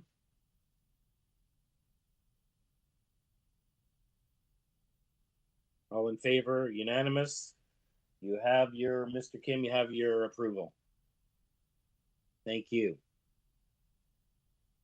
Our next application is number 15, 17 Wendell Avenue. This is to construct a 1-story front and rear addition, a new front porch and a rear yard deck. Previous Committee of Adjustment decision approved variances relating to front yard setback, side yard setback, building length, first floor height, exterior stairs providing pedestrian access, and driveway width. So we have one variance from 30 to 35% coverage. And Urban Forestry is looking for a denial of variance number 1, the only variance, the coverage one. We have Urban Forestry looking for conditions 2 and 3, and then the additional material and in a separate memo. Yeah, there was no separate. There was a separate memo in the additional materials that I was expecting, and that's where it is. And it's to review variance 4 of 60%, whereas 57% is permitted. But that's not it. It's 30 to 35. So perhaps clarification. And the speaker on this is George Teodisu. Hello, good afternoon, members of the committee. My name is George Teodisu. I reside at 255 Johnston Avenue. And the current plans submitted before you are the same as the ones that were submitted back in December and approved. Variances number 6, as you identified. Or the 6 variances rather, and when we received the final binding letter and requested a zoning certificate, this new variance was was added, the 35% requesting versus 30% permitted, and hence we are here again before you to ask that this variance be approved. With respect to the letter from rather the Urban Forestry report, denying us the lot coverage. It has to do with the revised drawings that we submitted to suit transportation services, that we identified the curb cut for the wider driveway that was approved back in May. And in doing that, we triggered the, I guess, the denial from urban forestry because of a tree that's in the driveway and rather in a boulevard. We are willing to move that back to alleviate this concern that the urban forestry have. We've been in touch with them. Unfortunately, we did not see the report until Friday, but we've been in touch for the past couple of days, and we believe that we be able to come to an agreement after this meeting, should we be successful. However, you mentioned another item that is a memo. No, I don't know if I got that correct. It said something about refusing variance 4, or I think I may be on another application. My mistake. That's fine. I was just going to say that. So the thing that I don't understand, so you were at committee before, so Correct. we don't have anything from planning. Sometimes planning weighs in on this on another application. They mentioned that the extra coverage is occasions as a result of the deck, the rear deck, but I assume it's also with respect to the driveway in this case, as you just mentioned, so it's partially both. The rear deck is not in the calculation, and the driveway is not in the calculation of the lot coverage, right? We did talk to planning, and they had no objection, and that's why there's no report. There are other, I guess, precedents in the area where lot coverage is over 30%, or rather 35% have been approved, where 30% is permitted. I can enumerate them for you if you wish. It's okay. Okay, so let's see if anyone has any questions for you, if someone's ready for motion. Okay, I just have a question relating back to forestry. I understand the issue around the city tree, but in the consolidated memo from forestry, they're also noting a private tree. Is there a private tree at issue on the site as well? There's a private tree, and we have we're going to do an exploratory dig and ask the urban forestry to participate, or rather witness, when we do that dig. So that condition is yet to be satisfied. Okay, so you're fine with both conditions then? Yes, we are, yes. Okay, thank you.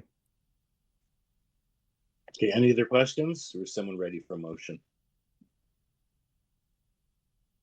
Based on that, I feel comfortable moving a motion for approval, subject to forestry conditions 1 and 2. Okay, thank you. Seconder for that motion? Mr. Taylor, thank you. All in favor? Okay, you have unanimous approval. Thank you. Thank you. Okay. Okay, the next item is item number 16, 54 Dorsey Drive. It's for a detached dwelling with an attached garage with 4 variances. All look very minor. However, we have urban forestry looking for a denial. That was the one that had that comment. And basically, the speaker on this application is Ian Cunha. And that's the only speaker. We have nothing whatsoever on this application other than the addition. Mr. Chair. They want us to refuse. Yeah, that was it. That was what I mentioned on the last application. They want us to refuse variance 4, where you're deficient only like 5 meters from 60% to 57% front yard landscape. So, Mr. Cunha, can you please explain? Other than that, all your variances look very minor. Sorry, Mr. Chair. Before we begin, could I just add that in our additional material, we have a memo from Urban Forestry on this one, requesting condition 3. Okay. Condition 3, okay, because they're also asking for us a refusal of variance number 4, the 57% front yard landscape variance, which is a 3%. Thank you, sir. Okay, Mr. Cunha, welcome. Okay. Thank you. Good afternoon, Mr. Chairman, members of the committee. You're right. The 4 variances that we have are minor. In regards to forestry, I spoke to forestry to find out why they were asking for denial. And basically, one of the apartments, they were talking about denial because of a crabapple tree that sits on the boulevard. And this tree is where the proposed driveway will be. But if you notice on the package that I submitted throughout this process, we already have an agreement with the city where the crabapple tree will be removed because the city does have a policy of removing crabapple trees that are close to sidewalks because they're very dirty. So there is already an agreement that the city will remove this crabapple tree and move it to to where the existing driveway is. And there's also an email from forestry renewal that says that they are in agreement that that's a good spot for the new tree to be planted. So that was the only issue that forestry had, was because they did not have contacted the other departments to figure out where the new tree placement was going to be done. So I was able to get a hold of the tree renewal department, and they, if you notice, there is an email from them on the package saying that they are in agreement with the relocation of the tree, which no longer will be a crabapple tree. Okay. Thank you, Mr. Cunha. Any questions for Mr. Cunha? Or is someone ready for a motion? Yes. If I can ask the applicant, sir, you know, we have to go with the documentation that we have before us, and it's right now with regard to urban forestry, it's condition 3, which is the cash in lieu of a tree. So are you okay with that condition? Absolutely. That was already made as an agreement with the department that's going to remove the crabapple tree and place the new tree. My client will be paying for that, for the new tree. If anyone has any questions, fine, but otherwise, I'm satisfied the variances meet the 4 tests, and I move approval subject to urban forestry condition 3. Thank you, Mr. Taylor. Seconder for Mr. Taylor's motion.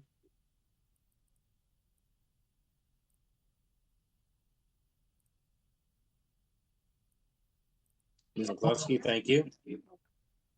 Thank you. All in favor? Unanimous approval. Okay, thank you, Ms. Yeah. Okay, our last application of the morning session is number 1776 Petite Drive. It's an application to construct a covered front porch, a 2nd-story addition above the existing dwelling and a new rear deck. There are 5 variances.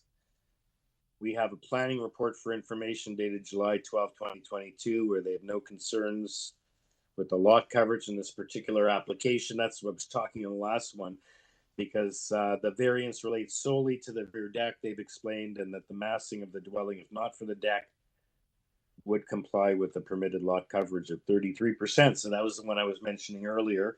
In the additional, we have a letter of opposition from 78 next door, a lengthy letter with photos. And then we have in the additional materials, supplementary materials with photos, as well as 5 letters of support. The speakers, we have a number of speakers on this. We have Adam Brander, the agent, as well as the neighbors at 74 and 78 Petite and 374 Fraser Street. So let's get started. Mr. Brander. Mr. Brander. Good afternoon, Mr. Chair and committee members. My name is Adam Brander. My address is 49 Bolton Avenue in Toronto. I'm the agent and the architect for the proposal at 76 Petite Drive. Okay, we've read the planning report for information, as I've just summarized, and we have opposition.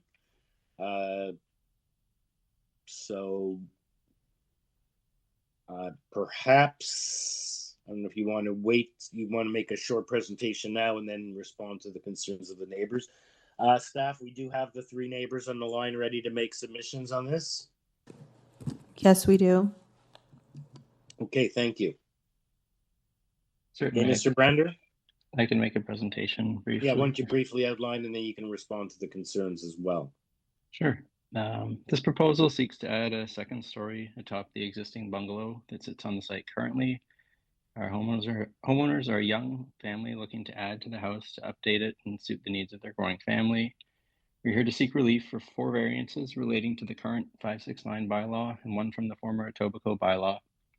One variance looks at side main wall height of 7.1 meters, where 7 meters is as of right, a difference of 0.1 meters or 4 inches, which is deemed minor by all accounts. Second variance looks at building length, 17.4 meters, where 17 meters is permitted, a difference of 0.4 meters, again a small increment. This is an existing house length condition sought to be maintained.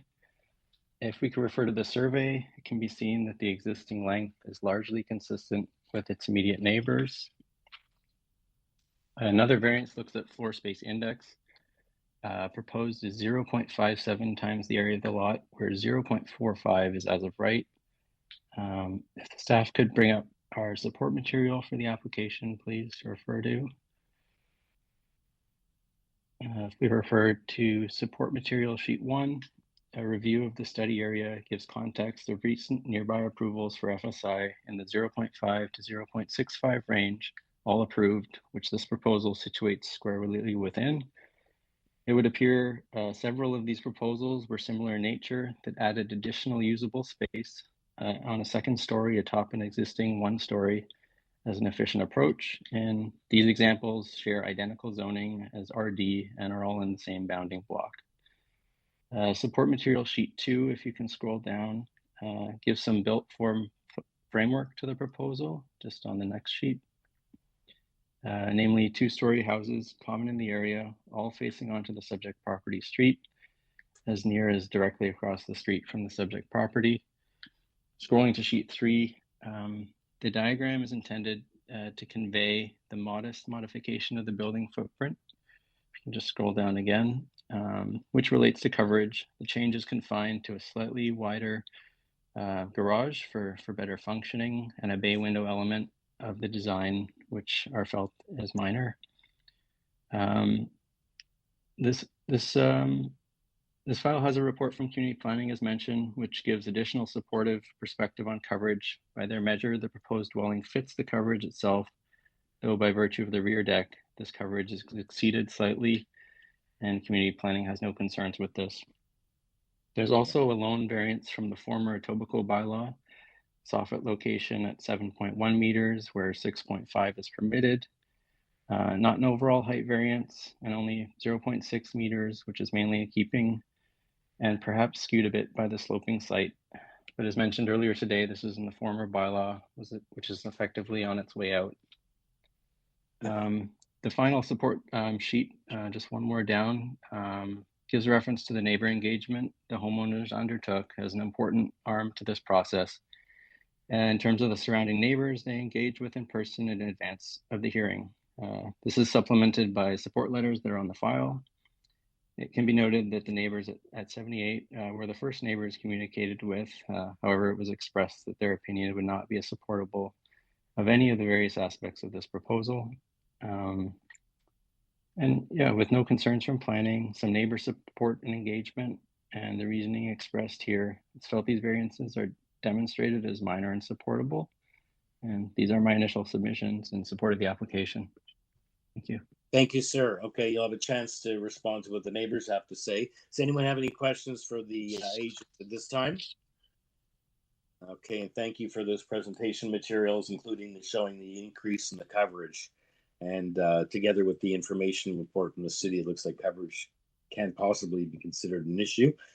But let's hear what the neighbor, we have 3 neighbors. The first one is Mary Ellen Shepherd at 374 Fraser Street. I'm just trying to see where Fraser Street, perhaps you can let us know where it is in relation to the property. I don't see it on the kind of a truncated location map we have.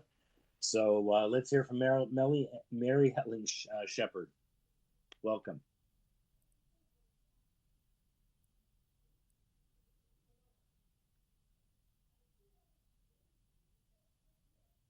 Perhaps you have to unmute yourself.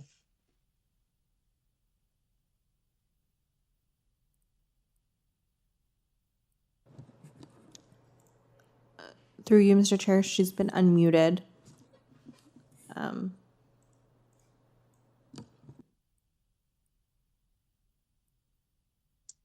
Mary Ellen Shepherd. Okay, why don't we hear, we can perhaps come back to her. Let's hear, we have both adjacent neighbors here. So let's hear from the neighbor at 74, and then we'll hear the neighbor at 78 who's written in a lot lengthy letters. So Jean Paul or Christina DeLelis.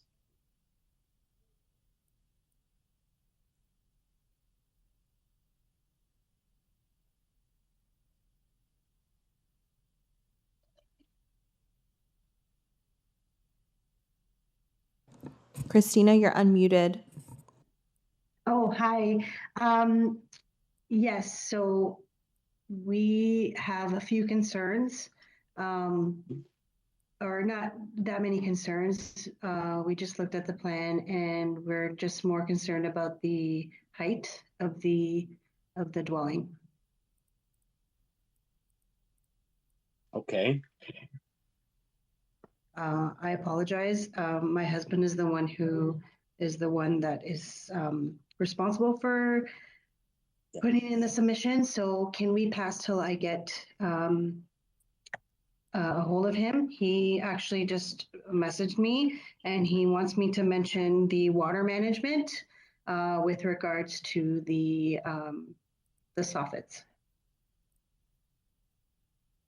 Okay. You mentioned it. So the the height, they're 0.1 over on the height, and under the old Etobicoke bylaw, they're 0.6 over on the height, on the the soffit height. So would you like to continue? Not at this time. Okay. Okay. So the next neighbor we'll hear from is the Silvas. I don't know if we're hearing from Mr. or Mrs. at 78, and we can get their letter up on the board with diagrams and drawings. And my name is Manny Silva, and I live at. Can you hear me? We heard you until you said I live at. Okay, sorry about that. My name is Manny Silva, and I live at 78. Mr. Chairman, my wife and I sent our letter of objection. Yeah, sorry, do we have you? It says we're supposed to have you up on the video screen. Oh, I don't know. I'm using my wife's computer. I'm not sure how that works, but okay. You can hear me okay? Yes, sir. And we have your letter up on. Yeah, I just wanted to summarize some additional thoughts that we had on it. We sent our letter of objection to express our concerns and ask that some conditions be included. Our letter is there with you, and so we'll only cover the highlights in 5 minutes or so. After our deadline, there were 2 new postings from the applicant with letters of support from neighbors and photos of 2-story homes. As expected, the owners on our side of the street were not willing to sign. Most of the support came from the street behind us. The letter from number 82, the name is not that of the owners or the tenants. I actually went by, I spoke to them. They remember that they had the visitors provide some information, but no letter was actually given.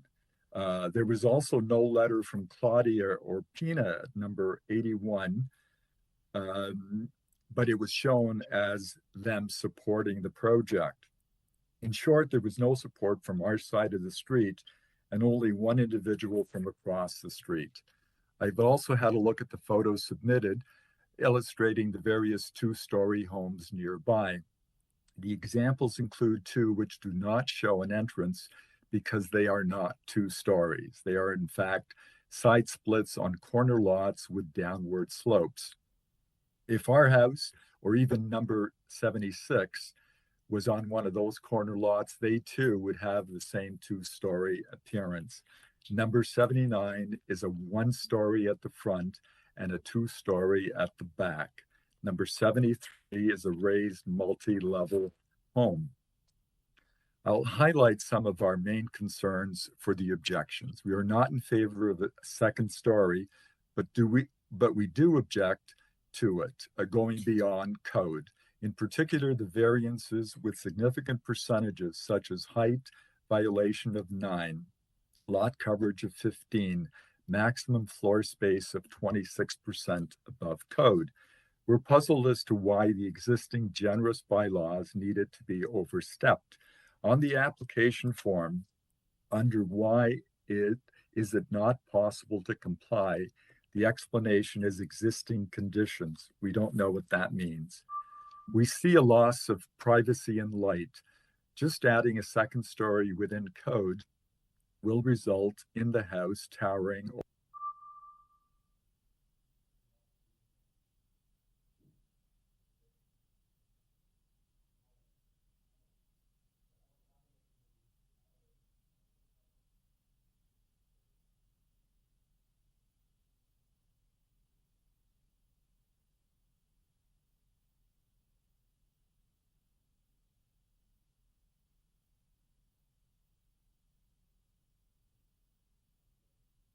is made up of 2.5 feet of walkway and 1.5 feet of grass for drainage and for day-to-day life, such as clearing snow.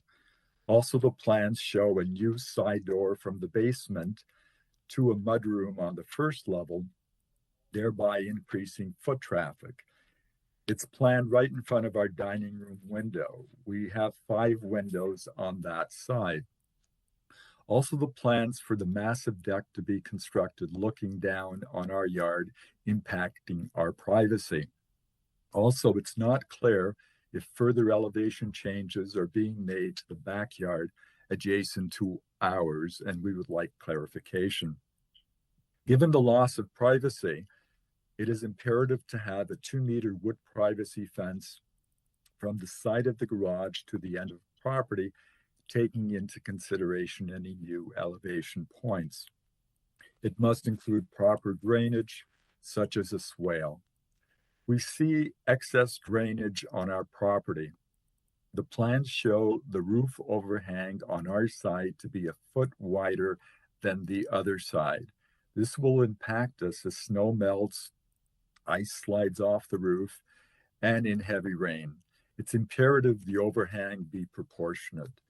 Also, the plans reflect a change in the elevation by our veranda, resulting in parts of the current walkway being raised by a foot or more versus the current step down from the grass level. So we're increasing it versus keeping it the same or even lowering it. We envision that we will be looking at a concrete wall from our veranda, and that isn't acceptable. We strongly object to this, not just for the visual impact, but the impact from snow, rain, and associated drainage. Also, the survey references a retaining wall on our property line. There is no wall. What we have is decorators. Sir, would you like to wrap up? You're at 5 minutes. If you'd like to wrap up, please. Thank you. Just very quickly. Any plans that presumes the need for non-existent wall must be addressed. The survey indicates 2 measurements which we do not agree with, and that's covered in our letter. The owners have never lived in the house since purchasing it in 2021, not 2015 as indicated on their application. Only tenants have occupied the house since its purchase. They didn't discuss their plans with us. If they had, they would have better understood the drainage issues that we all save. These plans also impact on our neighborhood. The stretch of homes that we live in are either bungalows or back splits. They all look like bungalows as you walk along the road. And we don't view the plans as in complementing. Okay, sir, please, you're going to have to wrap up your. Okay. Thank you very much. Thank you very much. So thank you for we have your extensive letter showing all the changes. Unfortunately, we're here to approve variances. So we look at how, not from what it looks like today, but from what it is compared to what the bylaw permits. So the main wall height of 0.1 meter, and the length, obviously the FSI is greater, and we also have a community planning report which finds no fault with this application whatsoever. So have we found Mary Ellen Shepherd from 374 Fraser, wherever that happens to be? Hi, Mary Ellen, you've been unmuted. And you can speak. Oh, if you're unmuted, don't remute yourself. It's probably.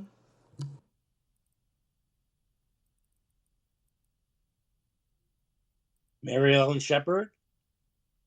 Hello? We've lost them. She's left the WebEx meeting. Okay, I can see on my location map where she is, but I guess that was going to be my first question because it's a very small map here. So is she connected, or she's not there, or she's muted, or?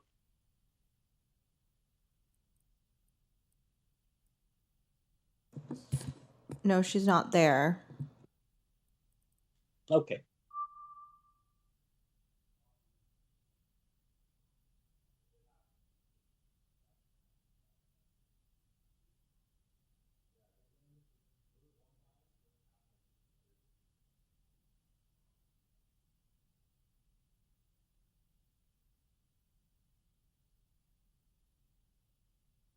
Mr. Chair, we just lost the room, so we have to pause for a moment. Oh, it looks like it's back. Okay. Okay, go ahead, Mr. Brander.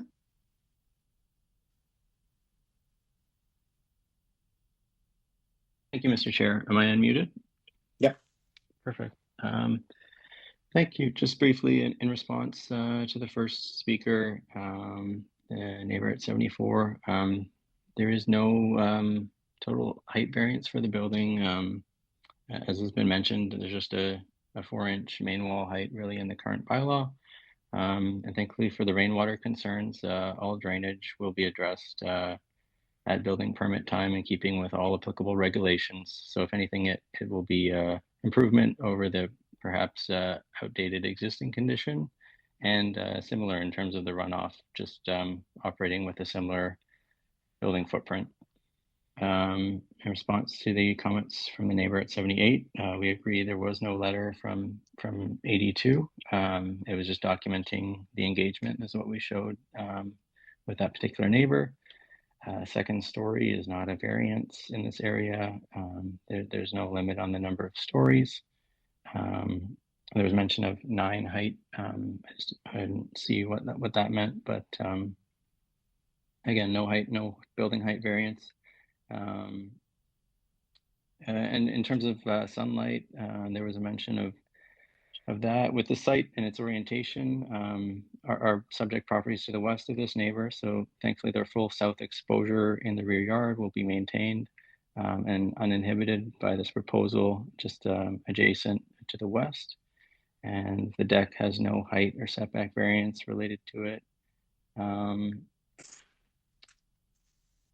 And there's no modification in grade being proposed along the property lines. So some rest assurance there on that item as well. And I think that covers it, but happy to answer any other questions. Okay, thank you. Any follow-up questions for the agent or for any of the neighbors? Or is someone ready to make a motion with some comments?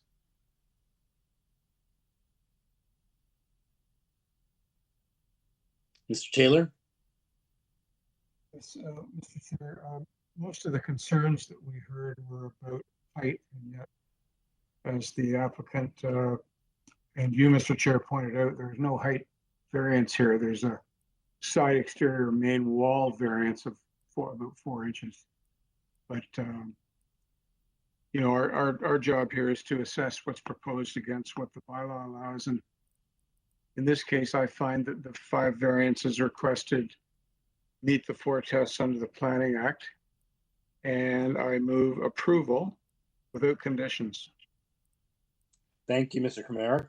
I'm sorry, Mr. Taylor. Do I have a seconder? Mr. Kamara.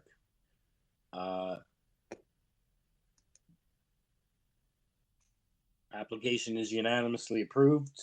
Thank you to the neighbors, and thank you to the agent, Mr. Brander. And we have now completed the morning session. It is now 1:13. Staff, Madam Bartosik, should we be returning at 2:30? Yes, that's great. Thank you. With sound check at what time? 2 o'clock. Okay. Thank you. Have a good break, everyone. Thank you.